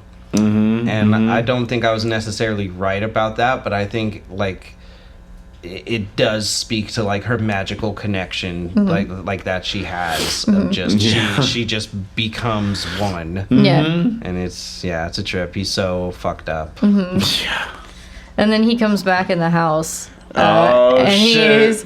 he is in a daze. Yeah. He's wearing this tiger baseball shirt. So the half sleeve is like a black shirt with a tiger on it, and then these orange sleeves, and he's wearing tighty whities and socks. Does he have socks on? I think it is. Yeah. And he just walks into the living room, And on the TV. and there's this fucking crazy commercial on Yeah, buddy. for cheddar goblin macaroni and cheese. It's goblin good. It's goblin good. It's gobbling good. I love And that you shit can so see him. much. You can see the goblin on the Yeah, he's back on the there. back. Yeah. I love it. I It's love so it so good. And much. yeah, it's just like this crazy '90s commercial where like the goblin barfs macaroni onto the children's heads, and they're just Cheddar like, goblin. yeah, and they're just like, yay! Yeah. And he's staring at this, not even seeing it, and being like, maybe an hour ago he and Mandy would have been laughing at this commercial, but now he's just like, what in the fuck? I noticed also on the floor in the living room is her shirt, Yeah. which means Yeah, she yeah. was killed naked, Yeah. in a bag. Yeah, yeah. Damn, I didn't even. and she Yeah, he may picks it up. even have been raped. I didn't even Yeah. think about Yeah. that because I was like, I'm glad that she at least didn't get raped. Like she went out on her own terms, but now There's no way to know that. Yeah, Yeah, now yeah. now I just feel bad again. Yeah, it's impossible to know. It's what we put ourselves through. Exactly. That's why we do this show. And then the TV goes into emergency broadcast mode, and he lays down in bed and passes out. Yeah. And then there Hey, I is get it, man. When you're stressed out, all you want to do is fucking nap. Similar, I get it. similar to Inside, where it's like the same thing. There's been Yeah. a home invasion. There's all this blood loss. You're all fucked up, and you're just like sleep. Bed. I just Yeah, gotta I just gotta nap. I need to be unconscious. At some point, like it's too much of a load for your conscience and whatever. You have to escape. Yeah, I get whatever's it. And get underneath rest. is like go bed, lay down. Yes. Like that's all you can do. Turn off. Turn Yeah. off, exactly. Yeah. And this is an animated scene, Here we go. which may be his dream. I don't know. Yeah. Yeah, very interesting. And it's a very segments. short piece. Yeah, it's sort of Yeah, this it's like a minute tops. yeah, and it's an odd style. I don't think that the style matches the film. I don't fully think that they made the right call artistically with Interesting. it, but it may have been what they could afford in terms of I don't know.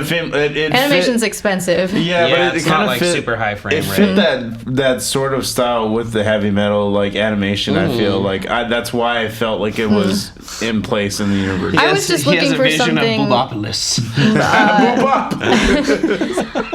I wanted something closer to the heavy metal poster, like the stuff you see in the Yeah, sky, like yeah, something yeah. more like a Frank Frazetta illustration. That's understandable. Yeah, I was a little underwhelmed. I get by that. Yeah, I get but, that. but it got across something. It conveys a point. Yeah, what that point is, we don't know. Yeah. Well, But- I guess he dreams of like it's Mandy with long dark hair, and she turns around and she's like, her face rots away. She's like a zombie. Yeah, she's naked, and from the back, like all of her, she's like totally together. All of her skin is there. And then when she turns around, like parts of the like torso and everything, and then but mostly the face, but also kind of like all throughout. Yeah, of like and there's a bones showing. cry for help, and it's like, you know, his nightmare of having failed her in the biggest possible way. Yeah, He failed to keep her safe.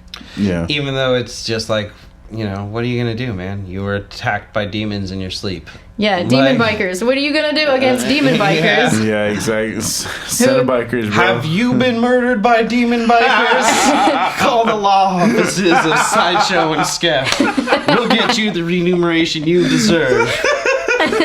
Demon bikers have ravaged this country for far too long unanswered. That's why I'm running on a platform of extraditing all the demon bikers. That's fucking great. Make them Mexico's problem.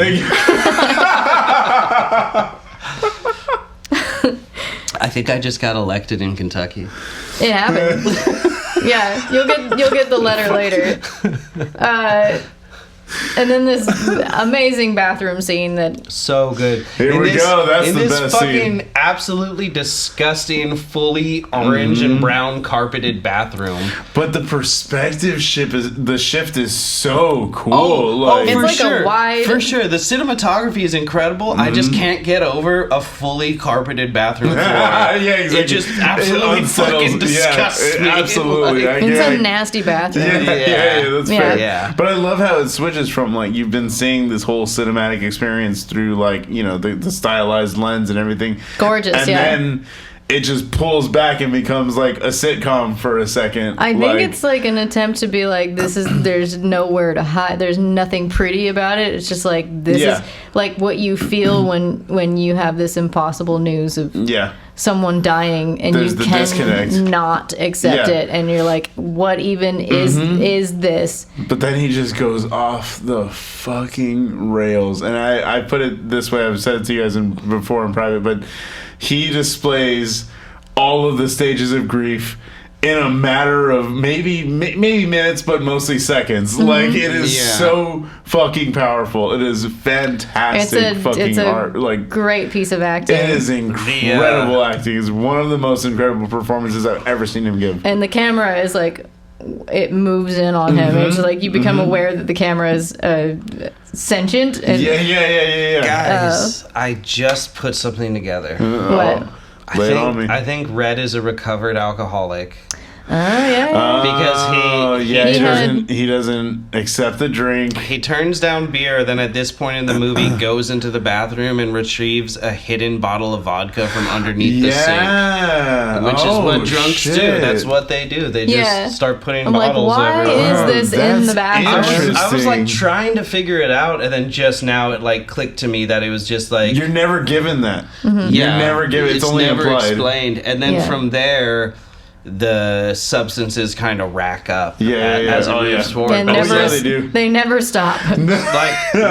like she saved him from all of this, but it's so recent that he still has remnants of it in this house that they live in together. Yeah, a little like go in the bathroom, have a private time. That's a really good just in read. case he needs That's it. a really good read. What are you doing in there? I'm sick. Leave me alone. I'm pooping. But you just sitting there hitting the fucking bottle. Yeah, you know, and he hits this bottle so hard. He is like he hits even it like it owes him money. He's bro. holding his own throat as though he's like making himself drink more of it, and he's just screaming. Yeah, it's brutal, bro. It's got the like roof of his mouth and his tongue's just got to be like so torn up at that just point. Fucking scraped to shit, from bro. like being cut up and screaming when he was in duress, and he's dumping it on his side wound, and just he's just screaming in agony.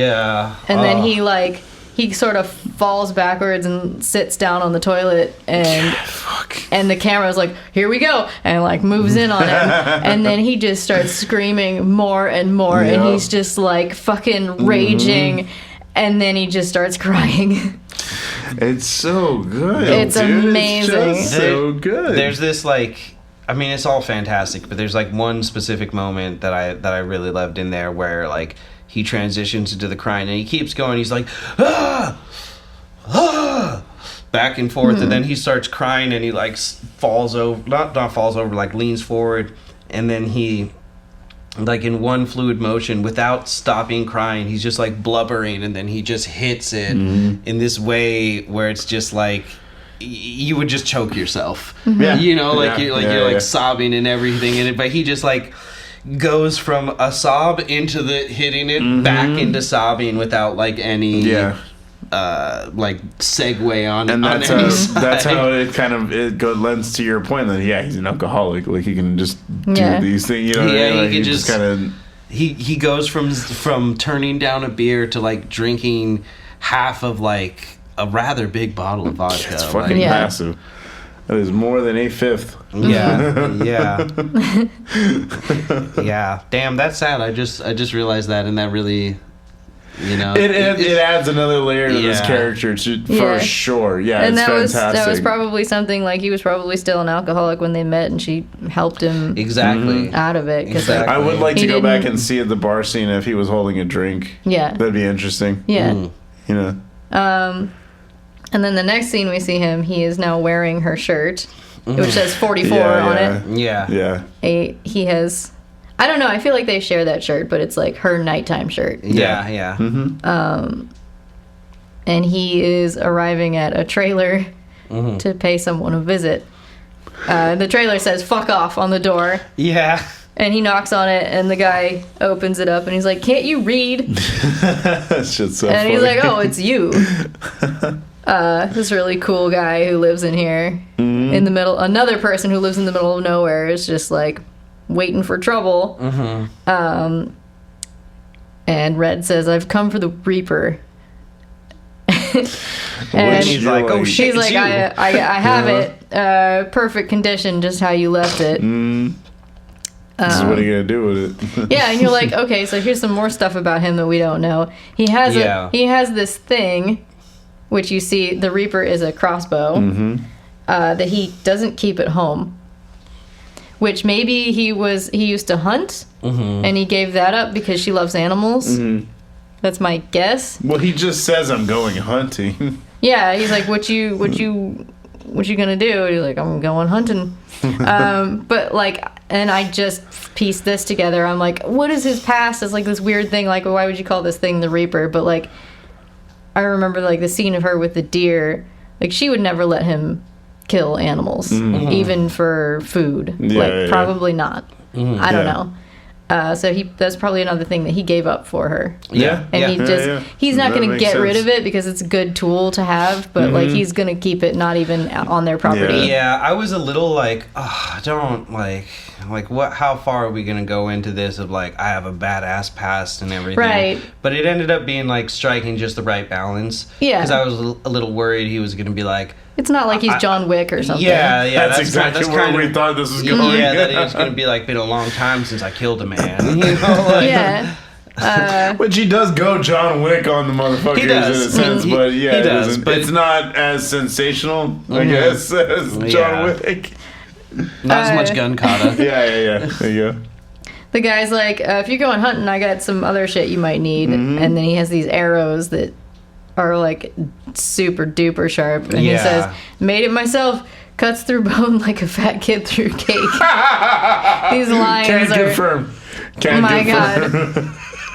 And he's like, "What are you hunting?" And he's like, "Jesus freaks." Oh man, that's so and he's good. like, he's processing like now that he's, and I know this, and I'm sure you guys know this. Like, it's one thing to experience something, but like when it's time to tell someone about it, you can't do it straight. If you speak it out loud, you fall apart and you start crying. It's funny how you're like, I'm just gonna give them the most concise version, but then it just comes tumbling out. Yeah, you can't just say it neutrally. And he's like, "They lit her on fire, man." Yeah, like these weirdo hippie types. And this very beautiful line, he's just like, "Crazy evil." Channeling that vampire's kiss energy. Yep, absolutely. I put that line in the trailer, and it was just Yeah. That put some butts in seats. That was, I think that's what made me be like, I have to see this immediately. Yeah, absolutely. Yeah. That's why you get Nicolas Cage. Absolutely. Yeah. Fuck, 1,000%. And the guy is like, I know exactly who you're talking about. I know. It's so ridiculous. Yeah, he's like, well, there's I don't know what the cult is called, but I think he's talking about the Black Skulls or the bikers. Yeah. Yeah, and I think they are They're the called Cenobikers. I think they are called the Sons of the New Age. Right. I think that is what he called. Damn, Children of the New Dawn. Oh, Children of the New Dawn. Yeah, no, yeah. you're right. That was it. And then the I black thought it was the like Black Skulls are the Black bikers, Skulls, which like, sort of confirms that they are in fact real. These are all band names, bro. Right? Yeah. Yeah. And he explains something to Red about them having taken a batch of a special batch of LSD. Real bad acid. Yeah, and they haven't been right since. Or real good acid. And I assume he's talking about the bikers. Yeah. Yeah, that's Yeah. exactly. Yeah, he's talking about them because he's like, I know what you're hunting, and I've seen it up close. They're not like normal men. He's like, Yeah. Like they're animals. I've heard legend like on the CB for months now, and they're always prowling, and they're only seen at night. Yeah, and they yeah. make truckers and prostitutes disappear. Yeah. Yep. So a series of bodies have ended up on the side of the road. Yeah, and then this exchange, which is just gold, is the guy being like, your odds ain't that good. You probably die. And Red's like, don't be negative. Yeah, the way he says it too is so good. So good. I've like some of these lines. I'm like, did he make those up? Like, is this in the script? It cracks me up that he gives him 2 arrows. That he's Yeah, like, yeah, I literally just need just 2 arrows, two yeah. crossbow bolts. That's all you need. And then we have the sequence of the making of the axe.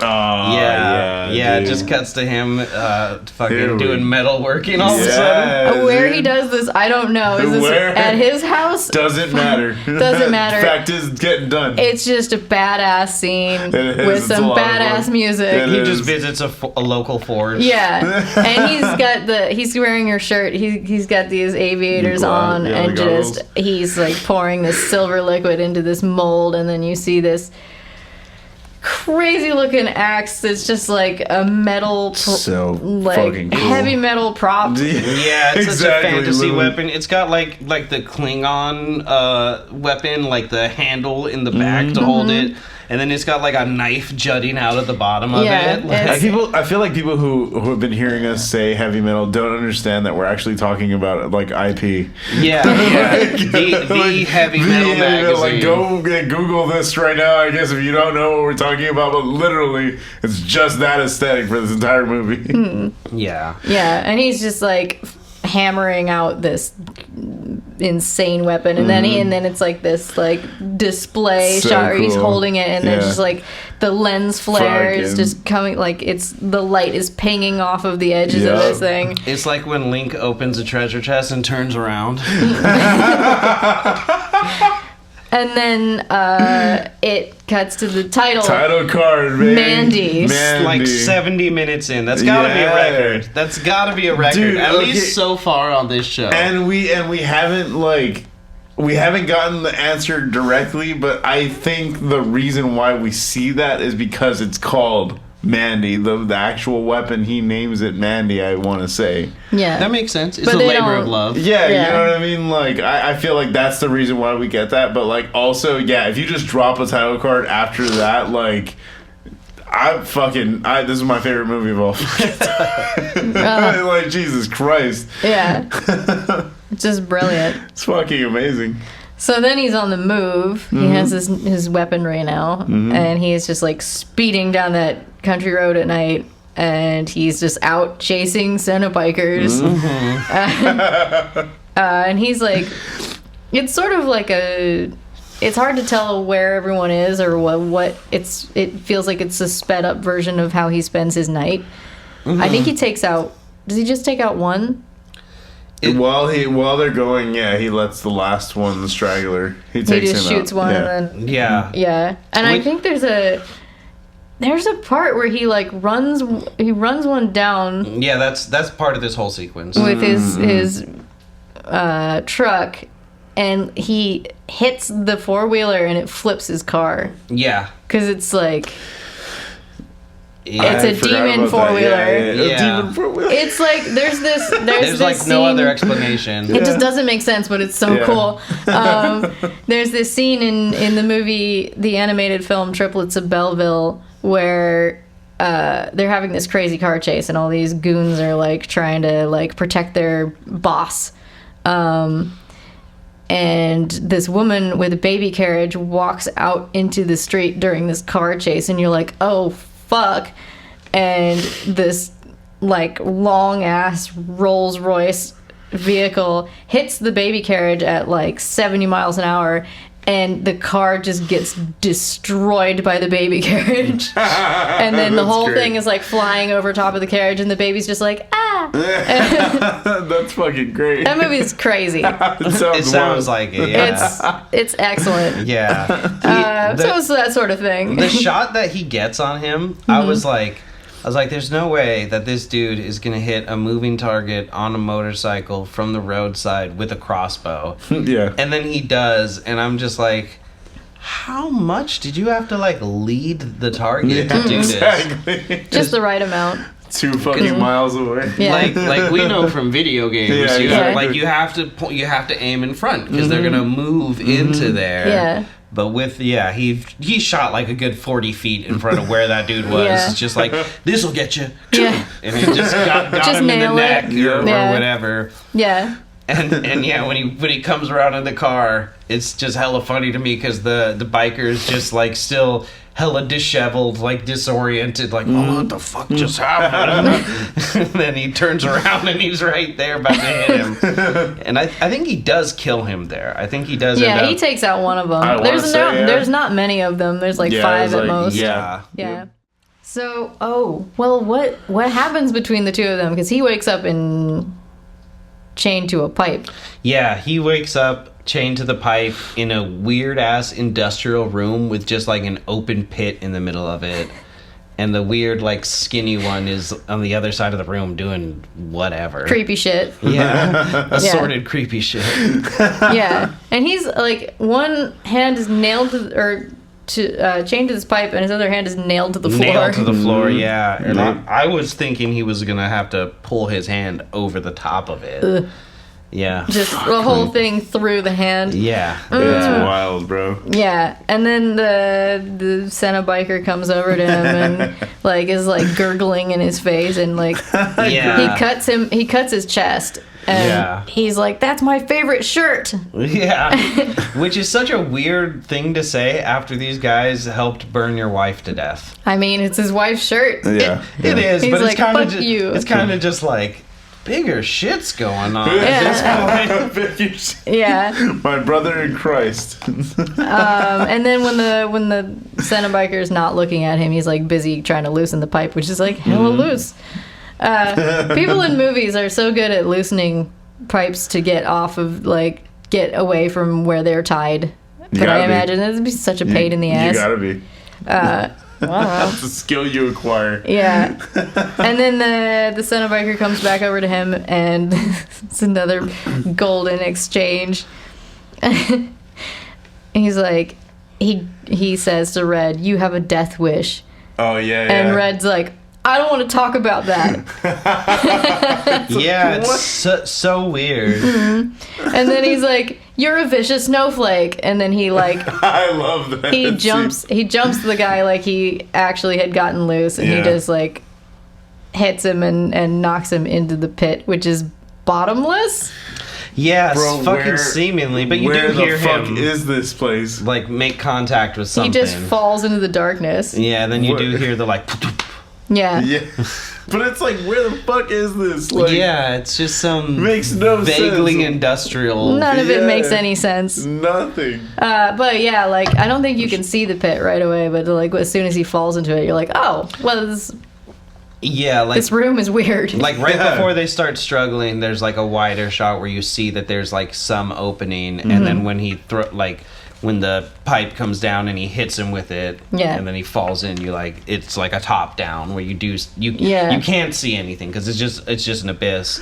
Which reminds me, I meant to say, because I had a note in there, when they're bringing up all the lore stuff, they say that the blade of the Pale Knight was retrieved from the abyssal layer. That's what like got me is like what the fuck does that's like just literally a thing in Dark Souls. There's an abyss that is literally just a dark abyss, and this dude Artorias went down there to like try and cleanse the abyss, and of course like we all be trying to cleanse the abyss. Lord knows. I mean, who among us though? And yeah, he gets lost down there and like goes mad and everything, and it's that's my Dark Souls. It's just that's what I want out of Mandy, bro. Like, it's just Mandy. I don't think those are necessarily like too connected beyond like just sort of like the general tropes, but it just again made me think like this belonged to a hero and then was lost. And a holy relic. As opposed to like the Horn of Abraxas is just flat out an unholy relic. Right. You know? Yeah. What is it? He gets the nail out of his hand. Yeah. And then he picks up a box cutter to bring with him. Which is so brutal. Yeah. Yep. And he comes upstairs into what appears to be a trailer. Yeah, it's like a whole different space. It's like a construction trailer. Yeah. What the fuck does that even... You're like, where am I? Yeah. But it doesn't ever... It's always... I don't know if it's this way for you guys. The locations don't make sense continuously from one to the other, but it never bothers me. Yeah. Oh, yeah. And it's always in hindsight, I'm like, wait, how is that connected to that? It never takes me out of it. It always feels right. I don't know how he does that. It never takes me out of it. Yeah. It's almost absolutely. Subconscious entirely. Yep. Yeah. Like, it's like the setting. How would that have a basement? Yep. Yeah. Whatever. It's the like setting is unimportant. Yeah, it's like secondary. It's just like what is happening. As long as you're focusing on that, it really doesn't matter. What's like, important is the action. Yeah. And then he's like, this is someone's home, and there's this quick shot of he goes past the bedroom where an old couple has been absolutely destroyed by the bikers. Yeah. They've been, like, the woman is tucked in the bed, and the husband is laying across her, and he's been... Something horrible Bloodied. has happened to his back end. Yeah. Just, there's blood all over them. Yeah, well, we find out in a second what probably happened to him. Yes. We get a sense of what was done to him. Oh, God. I didn't even think about me neither. Yep. Just God. Yep. That's rough, man. And Red comes into the living room where this big ass Cenobiker is sitting and watching porn. Yeah. And he's sitting on the couch and he's doing just so much cocaine. Just a mountain. This is the Scarface level. He just keeps blowing clouds of it into there. He's just like snuffling around in it. Yeah. Like a pig and shit. And, and I think it's worth saying too, like all the other ones are like mostly head to toe like decked out. He's the one with the most flesh shown, if not like the only flesh shown. And his face is like fully out, but just drenched in blood. Like everyone else is like wearing a mask or has. I don't think I caught that. Yeah, he's because his face is not what you're looking at in No. this. Yeah, for sure. I kind of clocked him when they first showed them that everyone else was like way more leathered up, and he's one of the ones with like the shit jutting through his arms. But yeah, instead of a mask, he's just like his head is completely red, just drenched in blood. I missed that. Yeah. Well, the most notable thing about him is that he has a knife for a dick. Oh, is that what that is? Yeah. huge knife for a dick. Yeah, which is covered in blood because he's just been using it on an old couple. I literally just I was like, oh, this is fucking Seven territory. Yeah. Jesus Christ. Yep. For sure.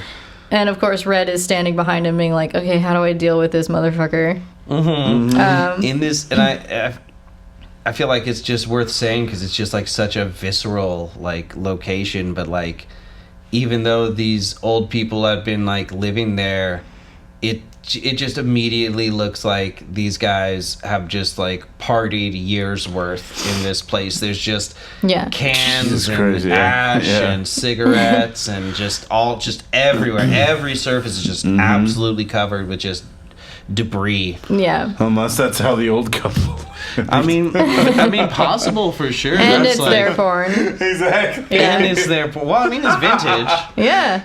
It's honestly, it's pretty tame porn. It was tasteful. It's just regular fucking. Yeah. Just some regular P&V. I don't get out of bed for P&V. Yeah.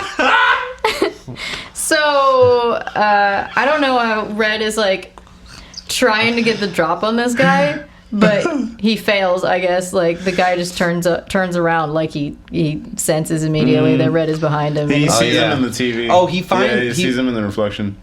Oh yeah, he fights him first. He sees him in the reflection as he's going. That's why they're showing it. It's hard to tell through the porn. Oh yeah. But he sees him. He like leans down again to do coke, and then I think that just like lets the light. Yeah, when he lets the light from behind them, like and he grabs Red and he throws him through the coffee table, and they like have a struggle during which the biker's knife dick gets stuck in the floor. Yeah. For a while. Yeah, you gotta be careful with that, buddy. Yeah, and then he's like, but he's still over top of Red, and Red uses the box cutter to just cut his throat open. Yeah. And then he just gets a face full of blood. It's so funny. And just to Nick Cage's credit, endlessly, he did that. He just had a face full of this red liquid, and he just let it get in his eyes. And he didn't fail to deliver that wild look that he can do. He just like drained this man's arteries into his own face, and he's just like screaming and gurgling. And then as soon as it's over and he gets air again, he just like laughs. It's like this like he enjoyed it. This haunted, just like motherfucker. Yeah. Yep. And it's funny again, like having just seen vampires kiss, like 2 movies where he just gets gallons of blood in his face. Yeah. But this is him having applied his look for the rest of the movie. His name is Red. He's Red. Now he has his warrior appearance. Yeah. And then I think the guy who fell in the pit shows back up. Yeah. He somehow got out of the pit. Yeah, and they fight again. I think he shoots. I don't know if it was a gun or I think a gun. Yeah. He shoots the TV. Yeah, he shoots at him, and then Red has to like jump around the TV, and then he just like locks up and doesn't shoot again. Like I don't know why. But. And Red is like, "You ripped my shirt! You ripped my shirt!" Yeah, he's just so clearly off his gourd at this point. Yeah, and he just makes his way over to that guy and just fucking just breaks that neck, bro. Twist off. That's a great shot too. He breaks this guy's neck, and then the guy just falls away, and then it's just Nick Cage just like Yeah, it's so funny because it's like he like questioned if he could kill them, and then he threw that dude down the thing, and then he murders this other guy, and then he comes back and he's like, we're the Black Skulls, we're invincible, and he's just like, bro, I just get some no weapons required. Like I don't have time for your shit anymore. Yeah, and then for good measure, he picks up this shard of glass with about 5 inches of coke piled on top of it. So much. And he just puts all that shit in his nose. He hoovers that schneef. He hoovered some serious schneef. I just hoovered Black Skull sheaf off a shard of glass. So good. We're all obsessed with Letterkenny at the moment. And then he's in the kitchen and he quickly finds his axe and his crossbow have just been sort of like added to the collection. Like his axe is hanging up. The classic, like, oh, cool, good thing it's all right here bundled for me. Yeah. And then we see that jar of jelly. He just sees the jar of jelly and he decides that that's for him. Oh, this is it. Yeah, you're right. Okay, instead of leaving, he's like, oh, what's this, boysenberry? Yeah. This is exactly what Nick Cage would do. Yep. He sticks his finger in it. That's so good. And he just has he just touches it to his tongue. Do you? Yeah. And then he like gets a flash of like his Eye of Sauron, like quick montage of hell. This was cool though because they reused effects that I had seen in Beyond the Black Rainbow. Like it was the melting skull thing, like that. Like it's like paint or some shit that's like melting off of the skull. Yeah, and then it kind of like looking upside down. Like all these like acid fucking imagery. Yeah. Just like it's fucking shot at you. It's so cool. And he sees the place where the chemist is too, which is wild. Yeah, it's crazy. I was gonna say, when you said he's reusing all this acid imagery, it's just like, Panos, is there something you want to tell us? Panos has a lot to tell us. Do you have some for the Panos? rest of the class? Panos, if I go look at your drawer on your bedside table, am I gonna find things that I don't want to find? And he's like, This is a man who has tried drugs. Oh yeah. This is not a... He's been on both sides of the black rainbow. Yes. I don't know what that means, but I don't know. I feel like he'd be like, Yep. We gotta watch The Viewing. We do, have dude. to. Yeah, it's so good. Yeah, so from this point onward, as the guy in the trailer said, they had a special batch of LSD and they were never the same. And now we know what they offered them. yeah, It was just another jar of this shit. and they were just drinking it. Yeah, and that dude just drank it all the way down. And you can feel when That's it like, crazy. I forgot. I didn't make that connection until now. Yeah. That makes sense. Okay. and it's crazy because Red has that, like, when he comes back, it like feels like his brain has just been electrocuted. Yeah, Like and when he's he got the comes big back. pupils and like Yeah. you get the Yeah. sense he barely tried it, and I get the sense that he will never be the same. Yeah, Yeah, no, of 100%. course. From Yeah, just of course. that. Yeah, 100,000%. Of course. He's just different now. The Coke was healthier. And then okay, so we're talking about how crazy all the like location stuff is and how it doesn't like totally make sense. So then he goes out the window onto an awning and then jumps down multiple stories, at least one story to the ground. Yeah. Yeah. But it's just It's like, strange. what the fuck What? is this Where? place? Yeah. Like, Yeah, Yeah, absolutely. and and he's so like beleaguered and like just weathered through most of this movie, and then he's like, "Yeah, I'll jump off a roof." yeah, it's fine. That one did. The coke and the acid, he's fine. Yeah. Yeah, He didn't feel a thing. And then outside this trailer is like the edge of a quarry, maybe. yeah, like a quarry, like a Yeah. like a cement processing plant. I don't know if you guys have that around you. I've lived in like a town where you just see those huge piles of gravel all the time. And then there's a guy out there who is standing by a burning car. Yeah, he's just hanging out by the fucking burning car. I don't know whose car that is or why it's on fire, but he's one of the. Is he one of the gang? He's like or is the- he one of the Cenobites? He's one of the bikers. He's like Okay. he's like the main one. He's the one who who drank all the shit. He kind of looks like the Batman who laughs. Oh If you know yeah, who that yeah, is. totally. Like the fucking BDSM looking Batman. Yeah, Yeah. And does Red shoot him with an arrow? He shoots him through shoots him the back through of the the back of the neck, and then the dude. dude grabs He grabs it and pull it out. pulls it through, and is Shit's crazy, completely dude. unfazed by that. It's crazy. Yeah. And then they have like a axe fight, I Axe think. fight, yep. Yeah. And the guy's like, she's still burning. And Red's like, not today, motherfucker. Don't talk about her. Yeah. And he pushes him into the Keep her fire. name out your mouth. Yeah, and he's like on fire, and he's like, she burns, Yeah. she It's burns. just Yeah. crazy, dude. And Red's like, okay, we're done, and he chops his head off. Yeah, And then he lights a cigarette with the burning with the corpse. head. Yeah, with especially the Fantastic. So like, dude. there's some like It's fucking amazing. Panos doesn't miss any of the cool moments, but they don't feel jammed in. He's just like, we'll do this one, we'll do this one, we'll do them all. Yeah. We're gonna do it all. Absolutely. Absolutely. And then he just goes. I guess at that point, just has those images burning in his mind. Yeah, and then he goes to the place with the cell tower, where that he saw in his head when he tried the acid. And it's so like gray and black and white. Yeah, This like whole Yeah, this part is. It's like yeah. it's like clinical. So Almost. fucking cool, dude. Yeah, it doesn't feel quite like the rest of the film in that Yeah. way. And it's just a sort of like industrial metal barn space. It's almost Yeah. like the scene in Matrix Revelations where he like talks to the dude at the end with like the room full of all the monitors. The like the director or whatever he's called. But it has like that kind of feel where this dude who like knows all the secrets of the universe is just like nonchalantly waiting. You know. This is where he hangs out. Yeah. Yeah. So he comes into this space to see the chemist, the man who made the acid. Mm-hmm. I recognized him from Rob Zombie's 31. Okay, interesting. Yeah, because he was one of the killer clowns in nice. one of the movies. I think he was also, I think I want to say he was one of the leads in the third Devil's Rejects. Oh, so he's been at this shit for a while. Yeah. He's in Barbarian as well. Yep, exactly. So like, I feel like he's primed to play a villain. Yeah.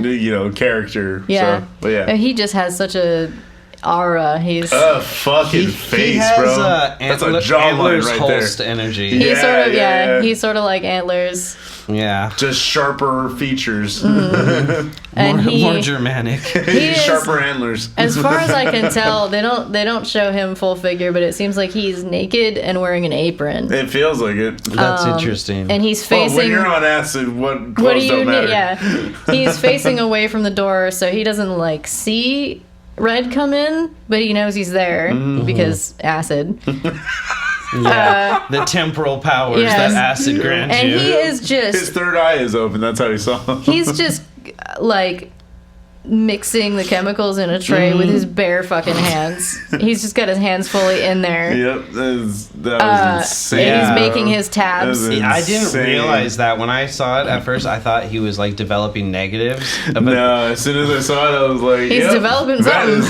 That is how you make acid. When Sideshow picked me up earlier at the airport, I was like, yeah, only now am I realizing this man's just dunking tabs with no gloves. And he's like, yeah. That's why he licked his finger. Yeah, exactly. Oh, Jesus Christ. You gotta taste your own batch, bro.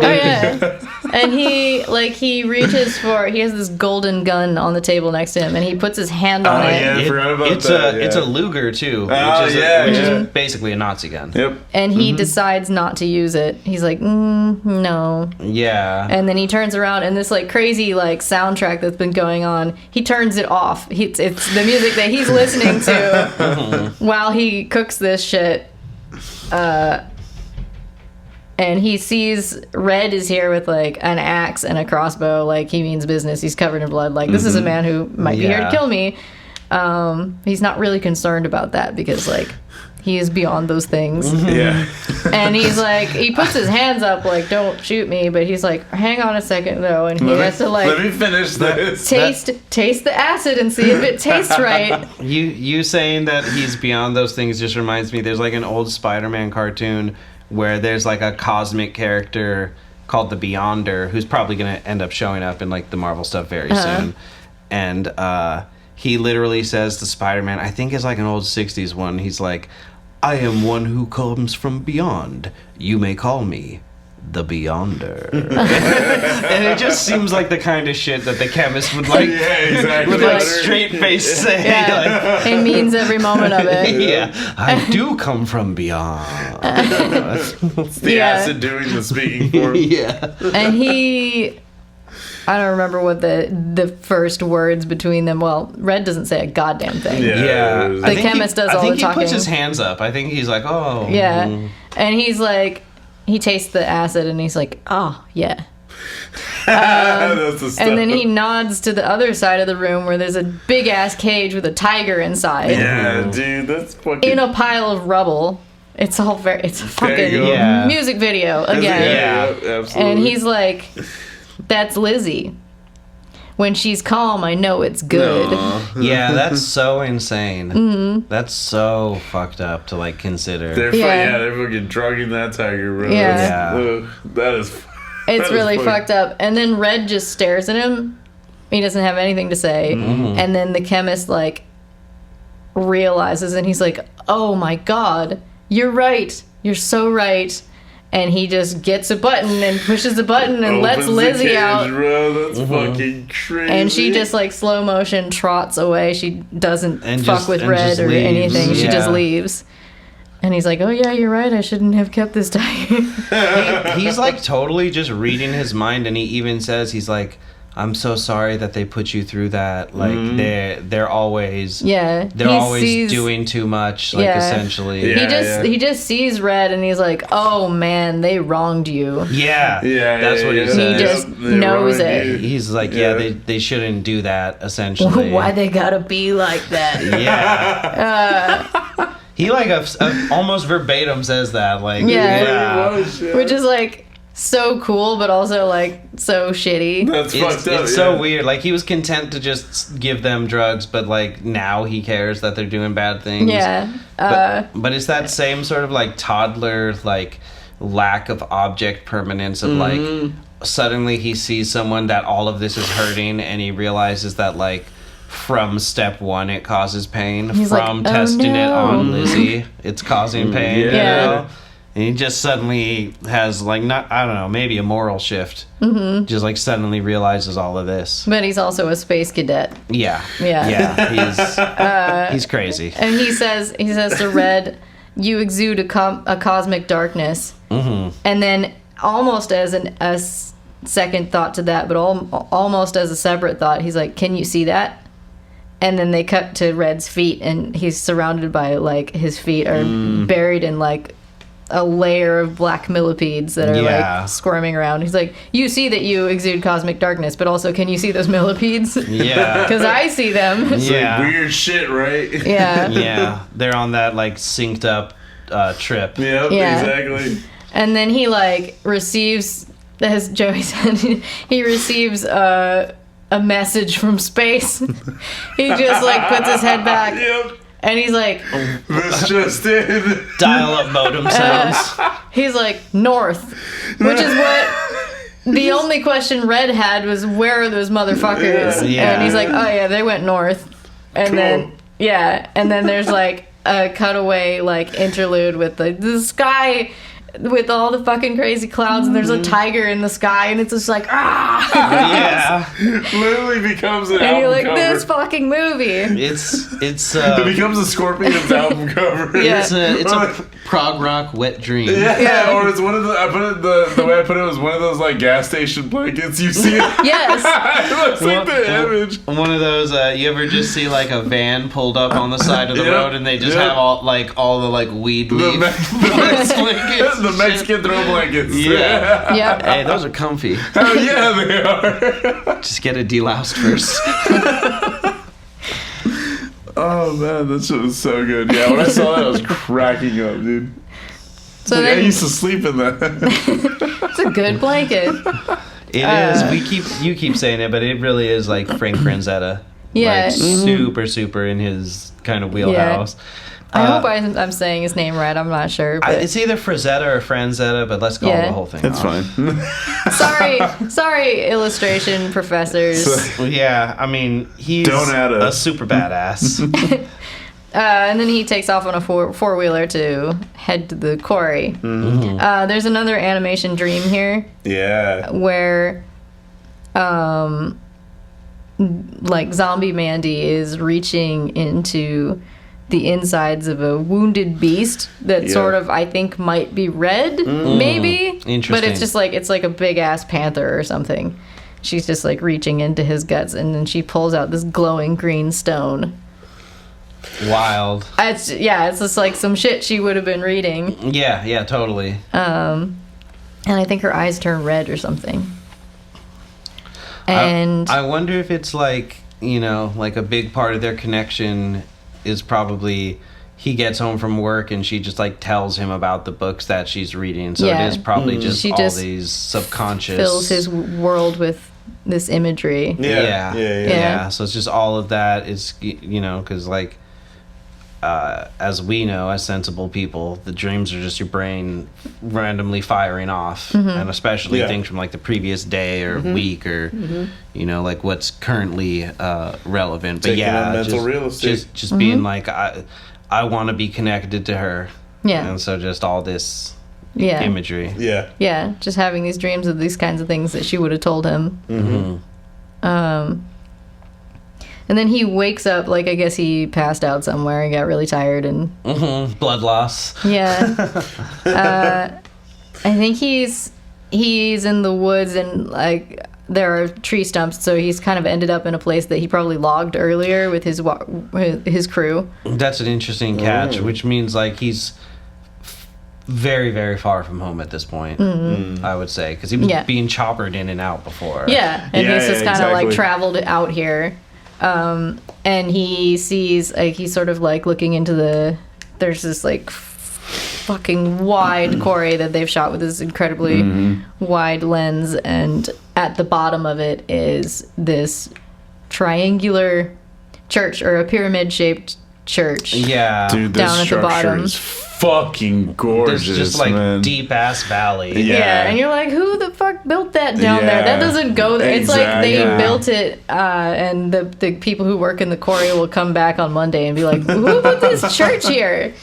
Classic. Yep. Classic. Yeah, it's fantastic. This part reminded me of a segment in Beyond the Black Rainbow where like it's just style. It's just like, let's show off the fucking sets. Like let's just show off what we did. Like, fucking gorgeous. They're absolutely breathtaking. The viewing, they're like, the characters are hanging out in this room, this really cool room in a conversation pit, and it's just the architecture and his stuff is.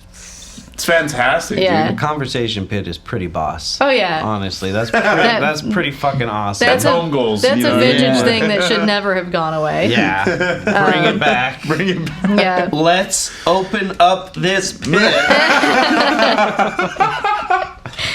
So before he goes down there, he has a few things he needs to take care of. Sorry. Low booms. The van comes through, the crew's van. I think he sees the van coming up, so he's like, I'm gonna wait for them.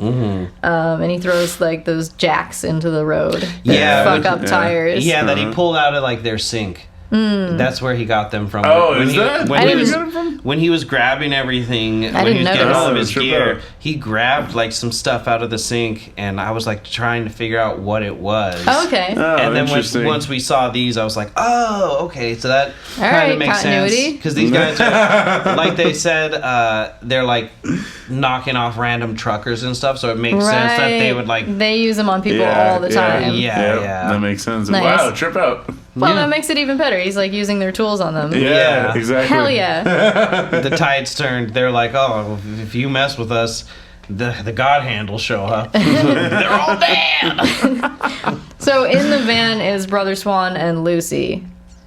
And Brother Swan gets out to see what happened with the tires, and Red is waiting for him. And he knocks him down against a tree. And Brother Swan has some shit to say about Mandy that he should have fucking kept to himself. Whore this, whore that. And he's like, she burned brightly, Mandy.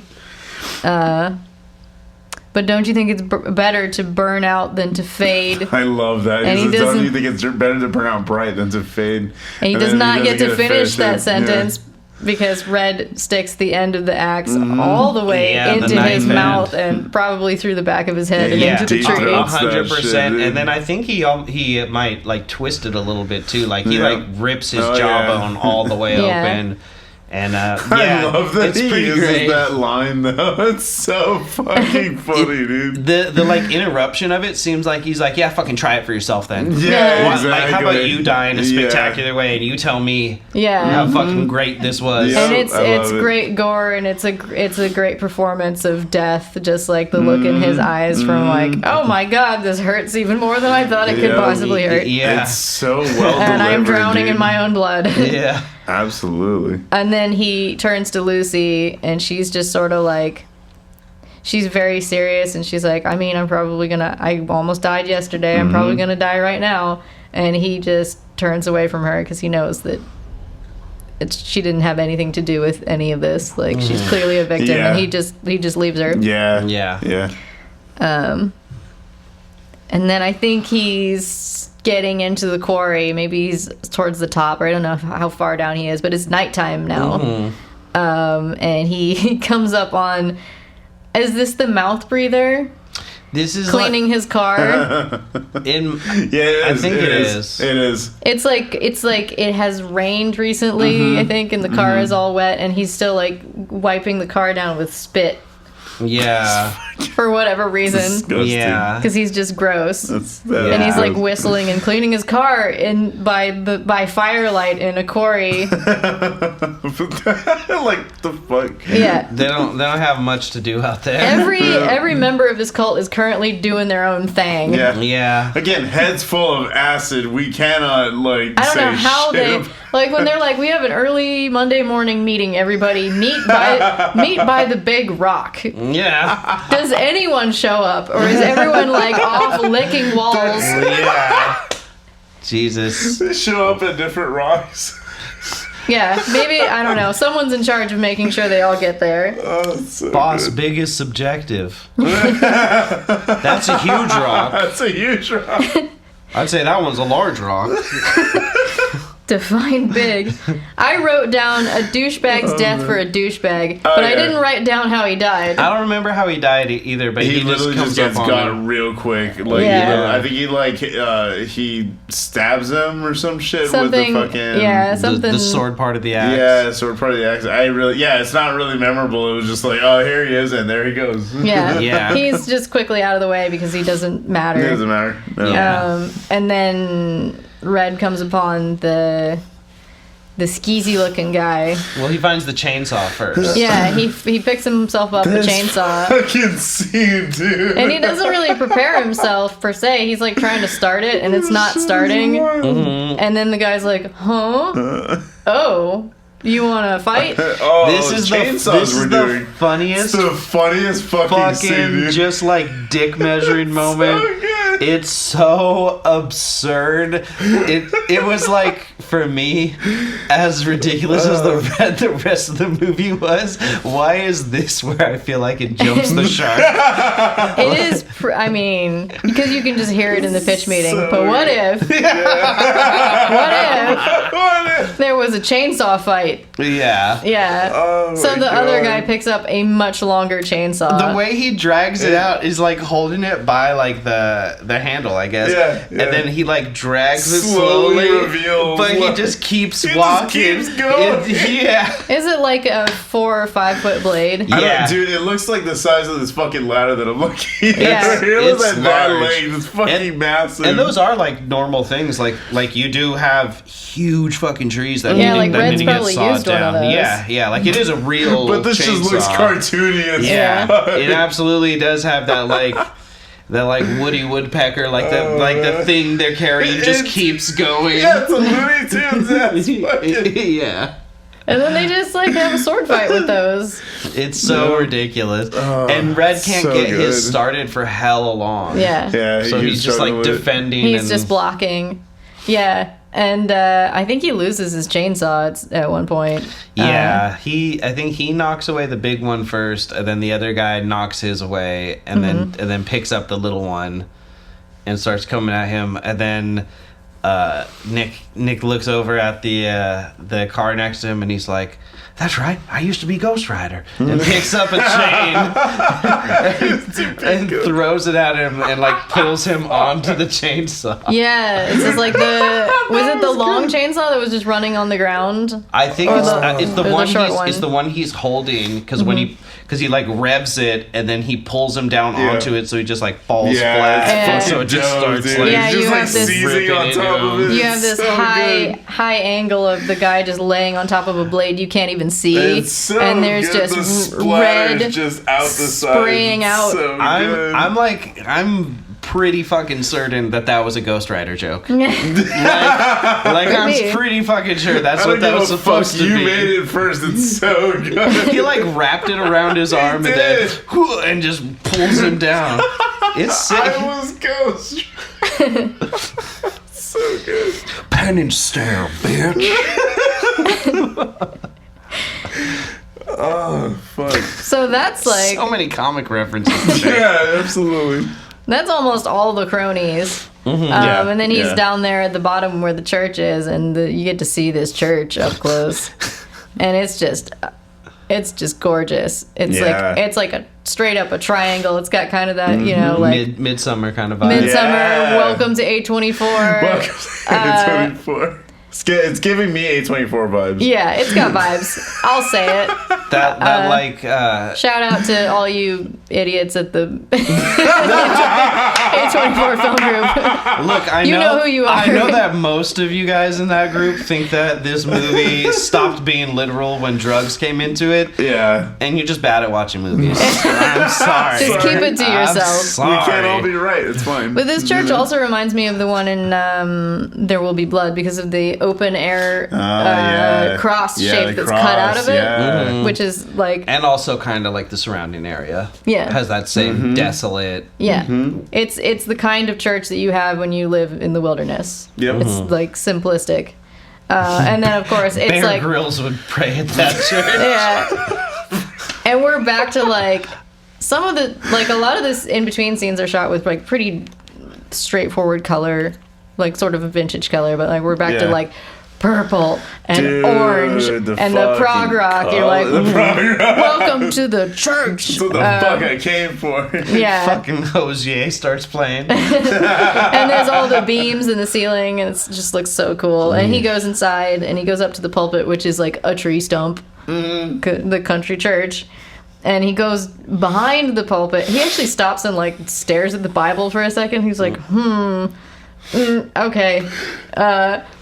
I thought it was interesting. Sorry, you saying that. There's a point where Jeremiah is talking, which I think was like earlier than this, and he says, like something Bible black, and only at that point did I realize that like Bible black is a specific color. What is that though? That's because there's a line in Sleepy Hollow where Ichabod Crane is describing that his father was like this horrible, evil man who was also a preacher, and he describes him as a Bible black tyrant. I think it's just the in church copies of the Bible where they are just this like very specific, very dark black leather, and I never stopped to like actually realize like that is what Bible black is like literally the color of a Bible, which is like should be, you know, like such a beautiful thing if you want to bring people into this religion that's supposed to be centered around love and everything, but it like really speaks to just like how dour the contents are. You know what I mean, like in this weird kind of twisted way. Doesn't feel good. No, that name doesn't strike confidence. So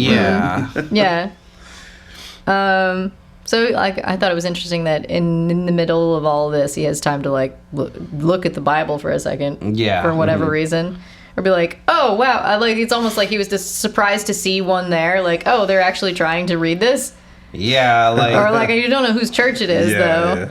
It's almost like disbelief at the concept that Jeremiah could possibly believe in like a deity above himself, of just like, really? It's not just the Jeremiah book. The Jeremiah. And then he sees that behind the pulpit in the floor is a hatch that goes down underground with probably smoke coming out of it. I can't remember, but like, let's be real. Which I think he only sees because he's looking at the Bible. So it's like he goes back there. I would have fallen into it. Be like, what's this? Oh, oops. It's like you could almost think of it as like Mandy's guiding hand of like drawing his attention to that thing, and then he sees the other what he needs to, you know. Well, see, that's what I'm saying. Like all of this kind of felt like from what it seemed, and it sounds weird to say, but it felt like she was the catalyst that had to die in order to send him on this journey, and like wipe all this evil from the world. Exactly, like that's what I'm saying. So she had to be the sacrificial lamb essentially for this to all kind of go down and send him on the hero's journey. But we give her agency in like a way where it's like kind of similar. She chooses it. Exactly. Kind of similarly with Casca, where it's like such a bad thing happens to her, and it like obviously defines her character for a long time. I got you. But she's like a very strong, independent, like awesome character. She's like a powerful soldier and combatant, and she Yeah. has some like really great fights in the early parts of the manga. Yeah. So it's like she's so capable and tough, but this thing still happens to her. But it's not in a way where it like undoes all of that character development. It's just like almost to say like no matter how powerful you are, these things can like still happen to you. And then in Mandy, like she gives herself to it like kind of willingly, like, and it gives her that agency that she did choose. Like she could have, you know, been like Lucy, but instead she could see ahead and was like, I just need to, you know, burn and go through all of this so that this evil can be extinguished, because the net gain of these two evil groups being taken out is like better than mine and Red's happiness, and I just have to give it up. I just realized something about that too. Is this is the flip side of her story of her childhood, because what happened with when they were killing the birds, and he asked her what she did, she said, "I ran away." Yep, exactly. And this she didn't run away from. She embraced it. It's like, you know, for any like sexual assault, it's like you could just go with it because that's going to make it easier, but like that doesn't mean that that's an easy thing to do. That doesn't mean that's even a thing that you can do or that you could be equipped to do. But it's just like that, it's, you know, shades of Stockholm syndrome. Like she could have just done that, but instead Closing yourself off. but instead she just said, no, I'm going to confront this, and you're going to kill me for it, but you are all going to like suffer for it as well. You are fucking around at the moment, and you're gonna find out later. Yeah, and I think that's like the missing piece that like makes it feel like better to do this than to just have the average, you know, we see the wife in flashbacks. I've seen a bunch of TikToks where they're like wives in movie, and it's under the sheets. Yeah, like under the sheets, and they're like going away in a field and like looking over their shoulder and like, oh, follow me, the wind, and stuff like that, you know. Yeah, and it's not that. That sucks. Yeah, I saw a woman do like just a montage of those. And, like, I don't know what her husband's name was, but she was like, Jeremy, follow me. Yeah. Frolic with me, Jeremy. Yes. All the dumb shit that the beloved dead wife does. Yeah, exactly. It's so funny. And Christmas is our thing now, Jeremy. yeah, that is one of them. That's exactly what it doesn't feel like.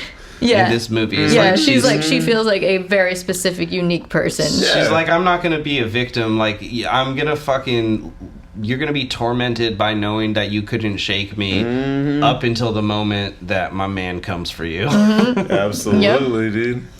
So then he's down underneath the church, and he comes upon this room that is wallpapered like the tropical sunset room in Scarface, just for no reason down so there. Strange. We're in this like concrete tunnel, and there's just this it looked like a dentist's office. Yeah, this weird wallpaper. This insane complex that they couldn't have possibly built, but like it feels like it makes sense again with the like the places that cults find themselves. Yeah, and he just keeps going deeper and deeper into these tunnels. Yeah.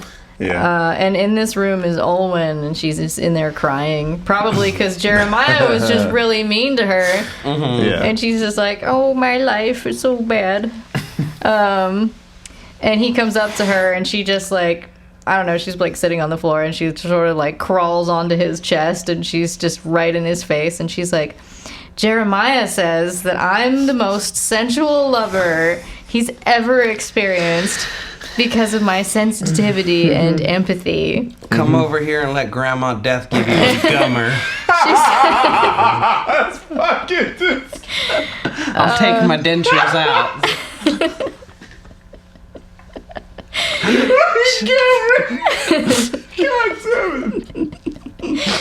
It's what was on the table.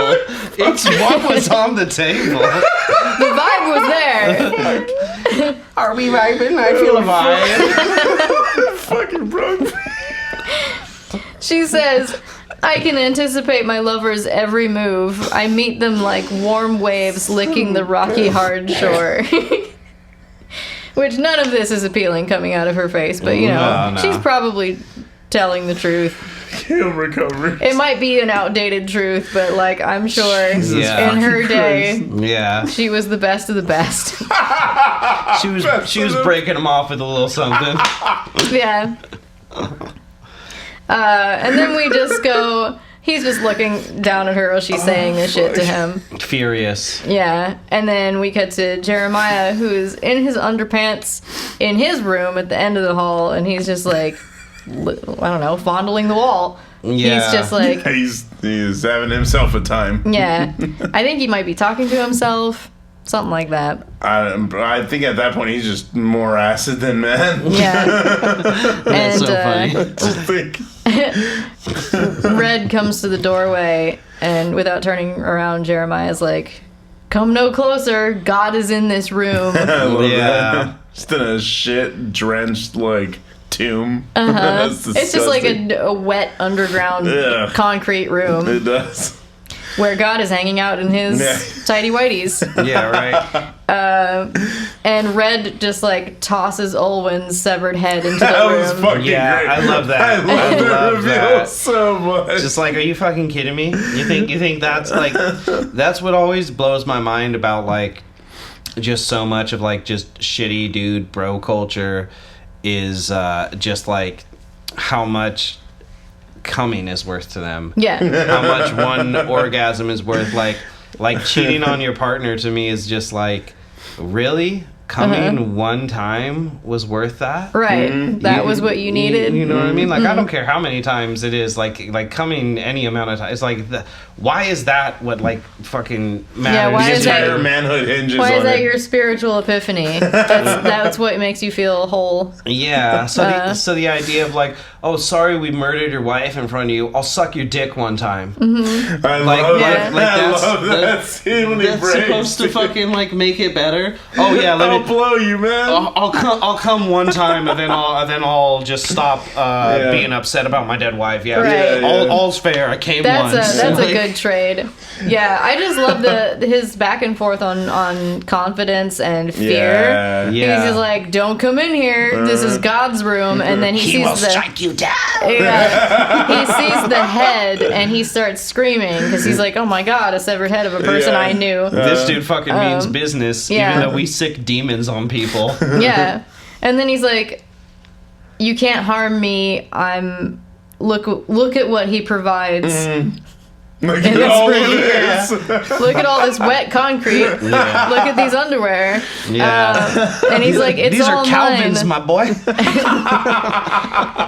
And he's like, "You're just I don't know what exactly he says. You're just a man without a soul. I possess elucidations that you will never know." Yeah, he tells him flat out, like, you're not even corrupted, you just don't have a soul. You're an animal. Your meat is all that Yeah. you are, is what Yeah. he tells him. Yeah. And Which Yeah. in any other context is some fucking crazy shit. to yeah, say he to just doesn't someone. have Absolutely. a leg to But, stand like, on yeah, though. he just does. Yeah. He's just swinging wildly. Yeah, Yeah. he's just trying different things. He's just like Yeah. barking at him because he's like literally naked and he Yeah. has no weapons and he's flailing. just Yeah. fucked. Yeah, he's just flailing Yeah. at this point. And Red grabs him and he's like holding him by the head and he's like, "You're drowning, I'm swimming." Yeah, he says, I can't remember which of them says that though. it's Red that says it. He says, the something drowns where the mystic swims. And I loved that quote, but I can't remember what he says. But he's calling him a Philistine. He's just like, you drown where I swim. You're That's drowning, fucking crazy. I'm swimming. That's Yeah. awesome, dude. And That's he's- a badass line. Yeah, and Jeremiah says, I can help you, I can save your soul." And then he's like, "Please don't hurt me. I'll blow you, man. I'll blow you, man. I'll suck your fucking dick." And then he's pissed that he said that because it's like his facade is falling away, and then he's just like snarling, and he's like, He's "No, like, no, fuck that. I don't kneel before you. You kneel to You me." kneel before me." Oh, so it's a Joseph Campbell quote. Okay. Oh. From the book Psychology of the Future. The psychotic drowns in the same waters in which the mystic swims with delight. Ooh. Whoa. And so Red says, Felt that heat from over here, and bro. that's Joseph Campbell. That's for those that don't know.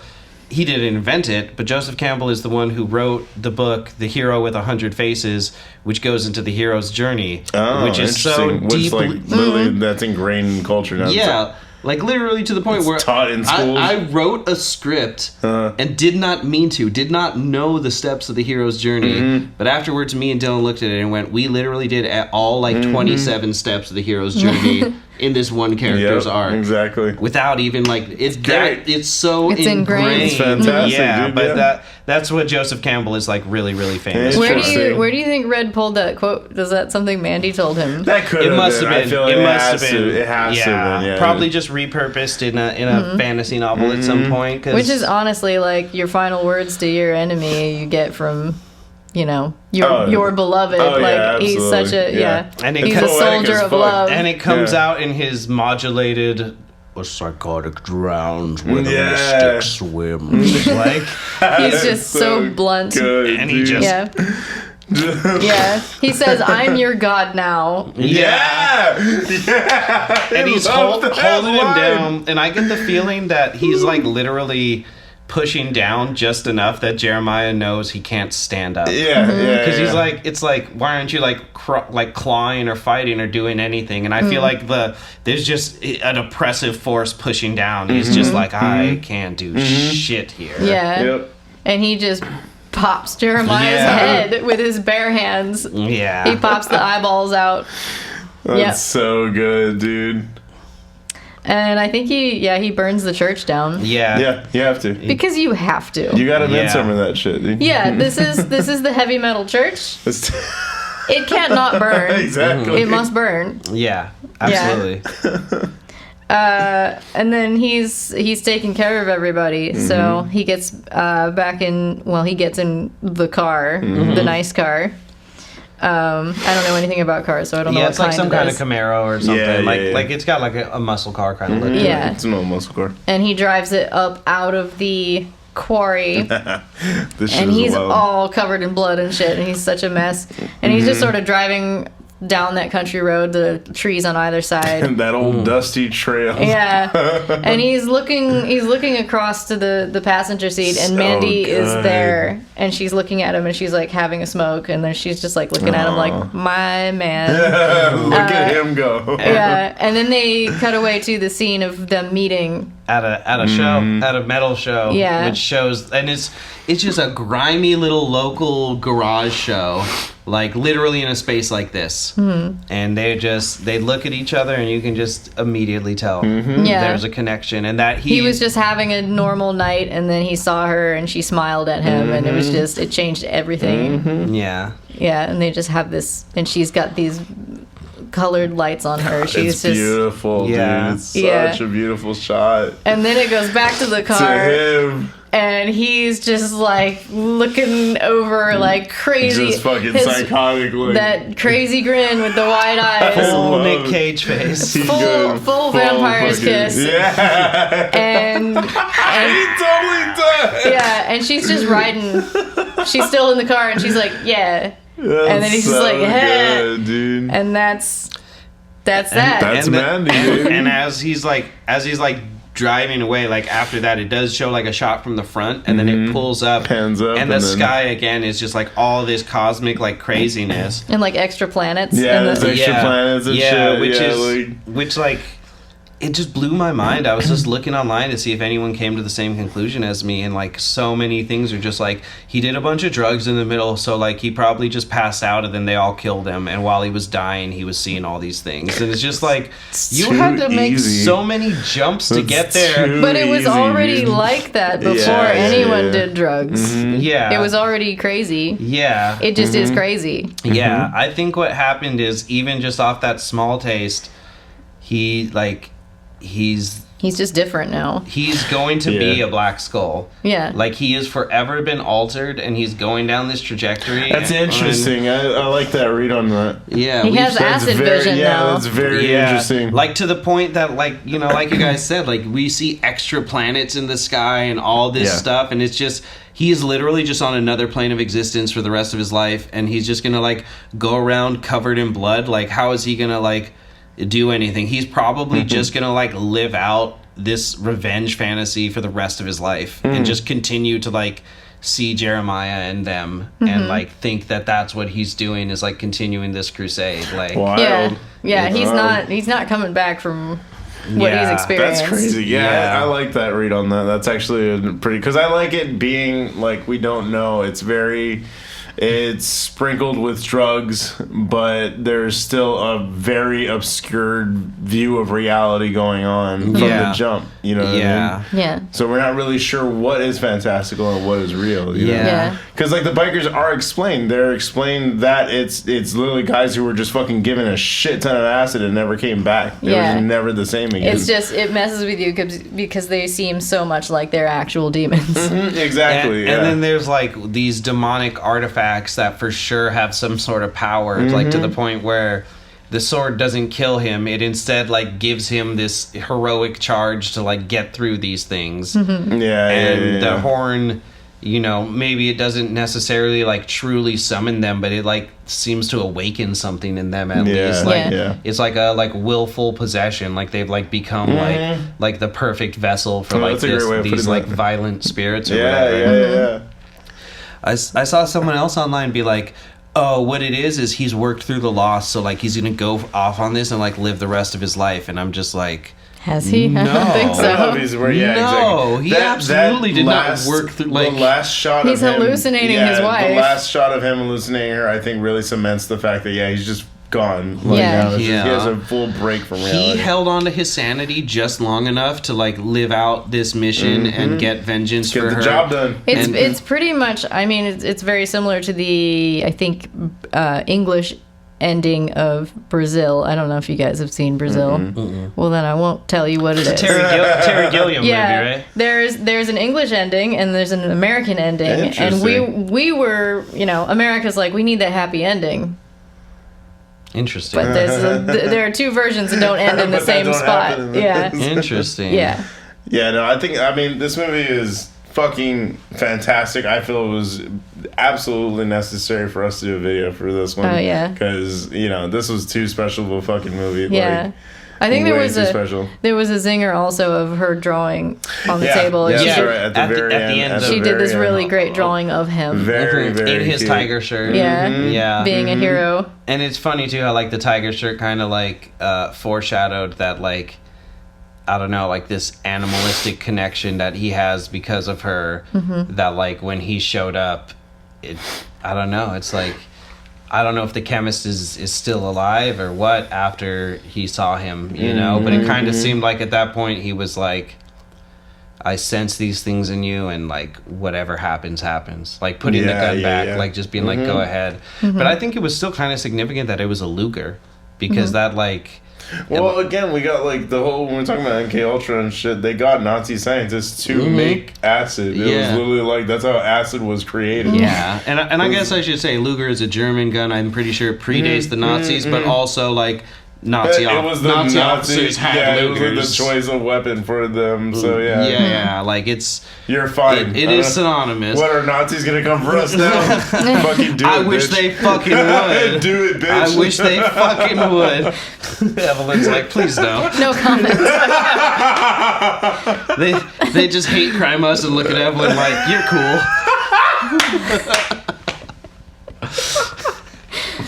We'll let you off with a warning.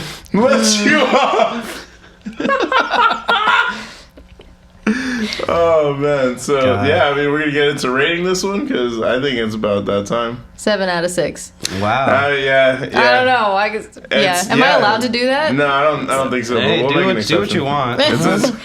Well, whatever that means to you, top rating. That's between you and the Lord. Yeah. Yeah. I mean, in every single possible way, this is getting the best and hardest 6 like I can ever give, because this is one of the most fucking insanely fun, stylish fucking movies I've ever seen, and like it's my favorite Nick Cage movie after this. It's really a romp and a trump.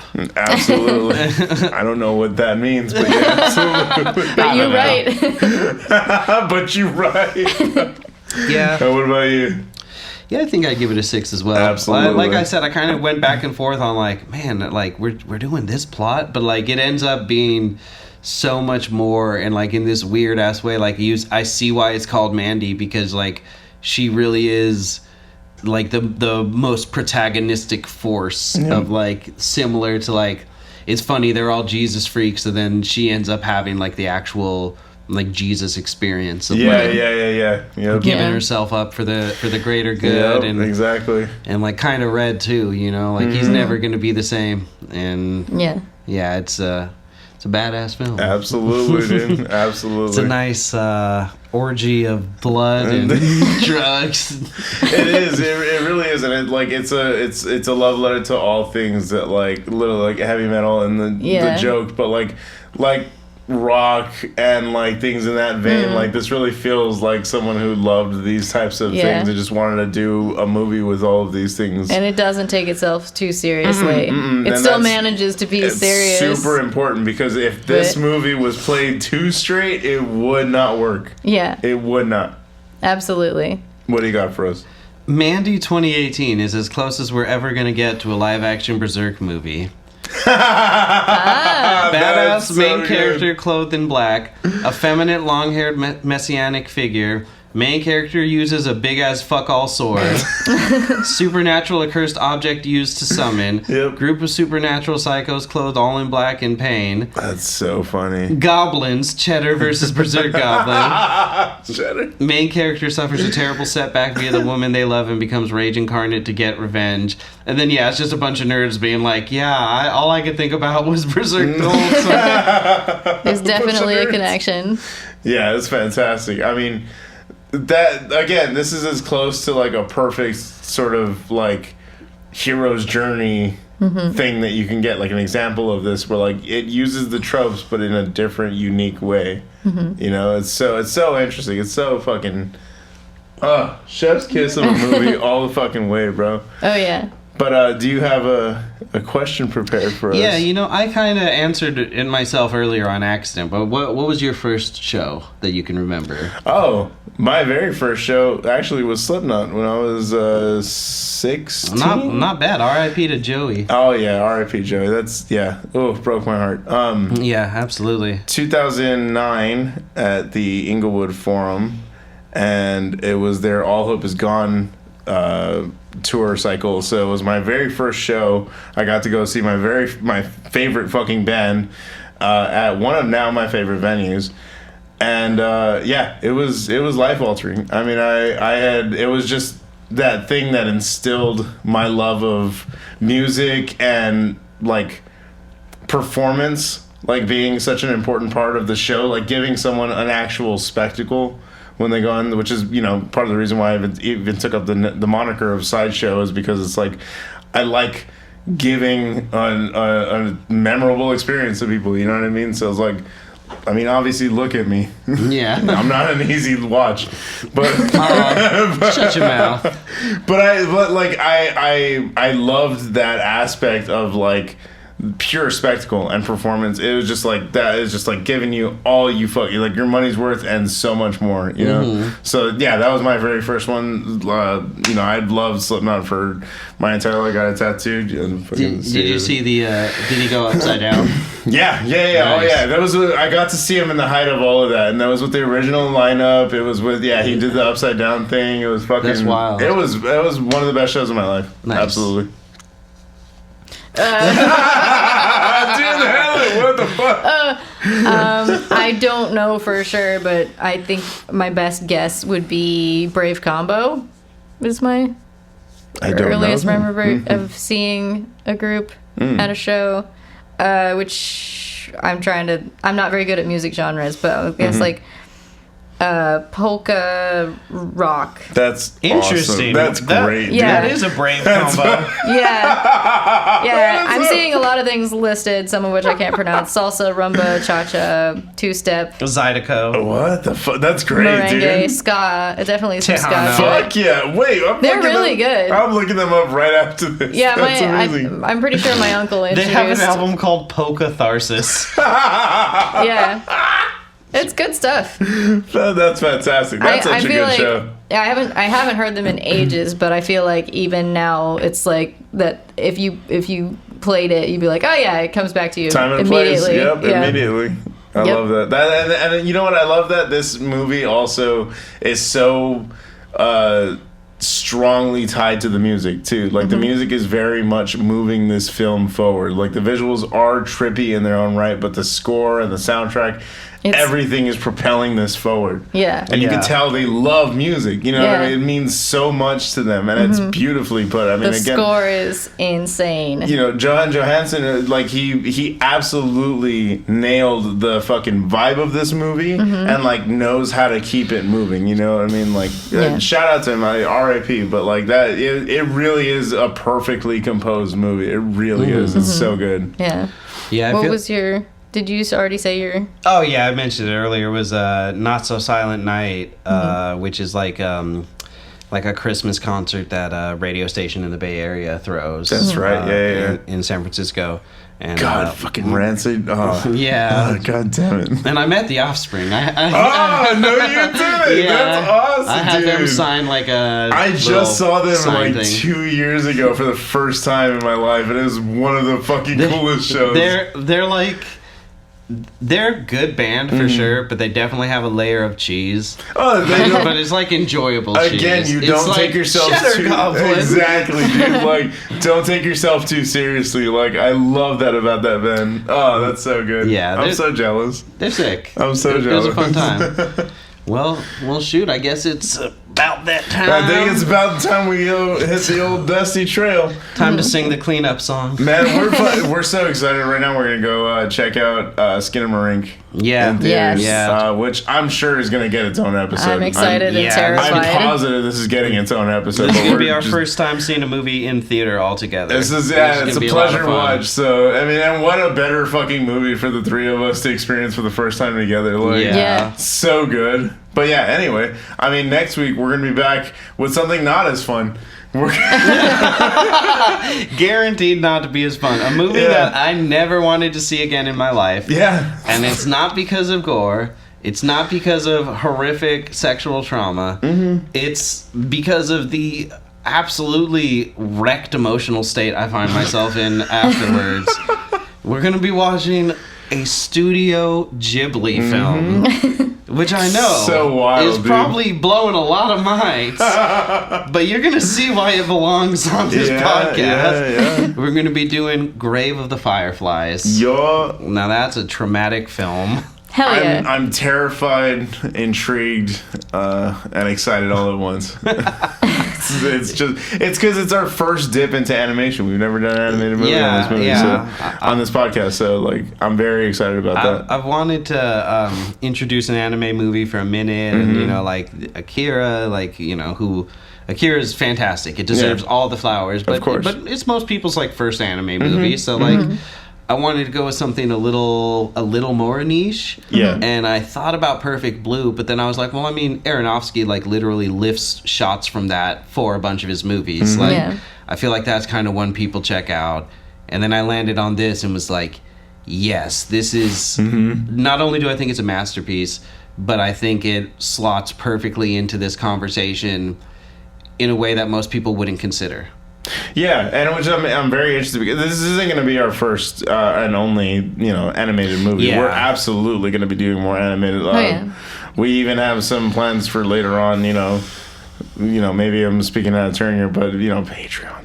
but later on we have plans for, hopefully doing series, based around animes and stuff like that, and like animated horror is what we want to kind of dive into, because it's such a fascinating field. It really is. And like the things you're able to do with animation are so much more, it's endless. The possibilities are endless with animation. So the fact that you can go further and like keep it grounded even in like real emotion, though. I'm very intrigued by this movie. I'm very, very curious about this. It's gonna be awesome. We're all gonna cry together. I'm excited. So you guys, thank you guys for watching. You guys can rate, review, subscribe, all that bullshit, all that good stuff, wherever you're seeing this right now. Hopefully you're watching this on YouTube. Hey, we got love for the Spotify listeners too. Absolutely. This is also an audio medium, first and foremost, baby. So you guys can rate, review, and subscribe. Also be sure to check us out on Instagram at The Devil's Work Pod, and we are on Facebook at The Devil's Work Podcast, and we have an email set up for you guys to go ahead and let us know your thoughts, your feedback, recommendations, whatever you guys want to do to talk to us at the Devil's Work Podcast at gmail.com. Any and all reviews are welcome. We love just hearing from you guys, feedback. But if you guys enjoyed what you guys saw here, let us know. We're going to try and make these happen a little more regularly, more frequently. Go from this place and tell people what you saw today. All right, you guys, take care. See you guys soon.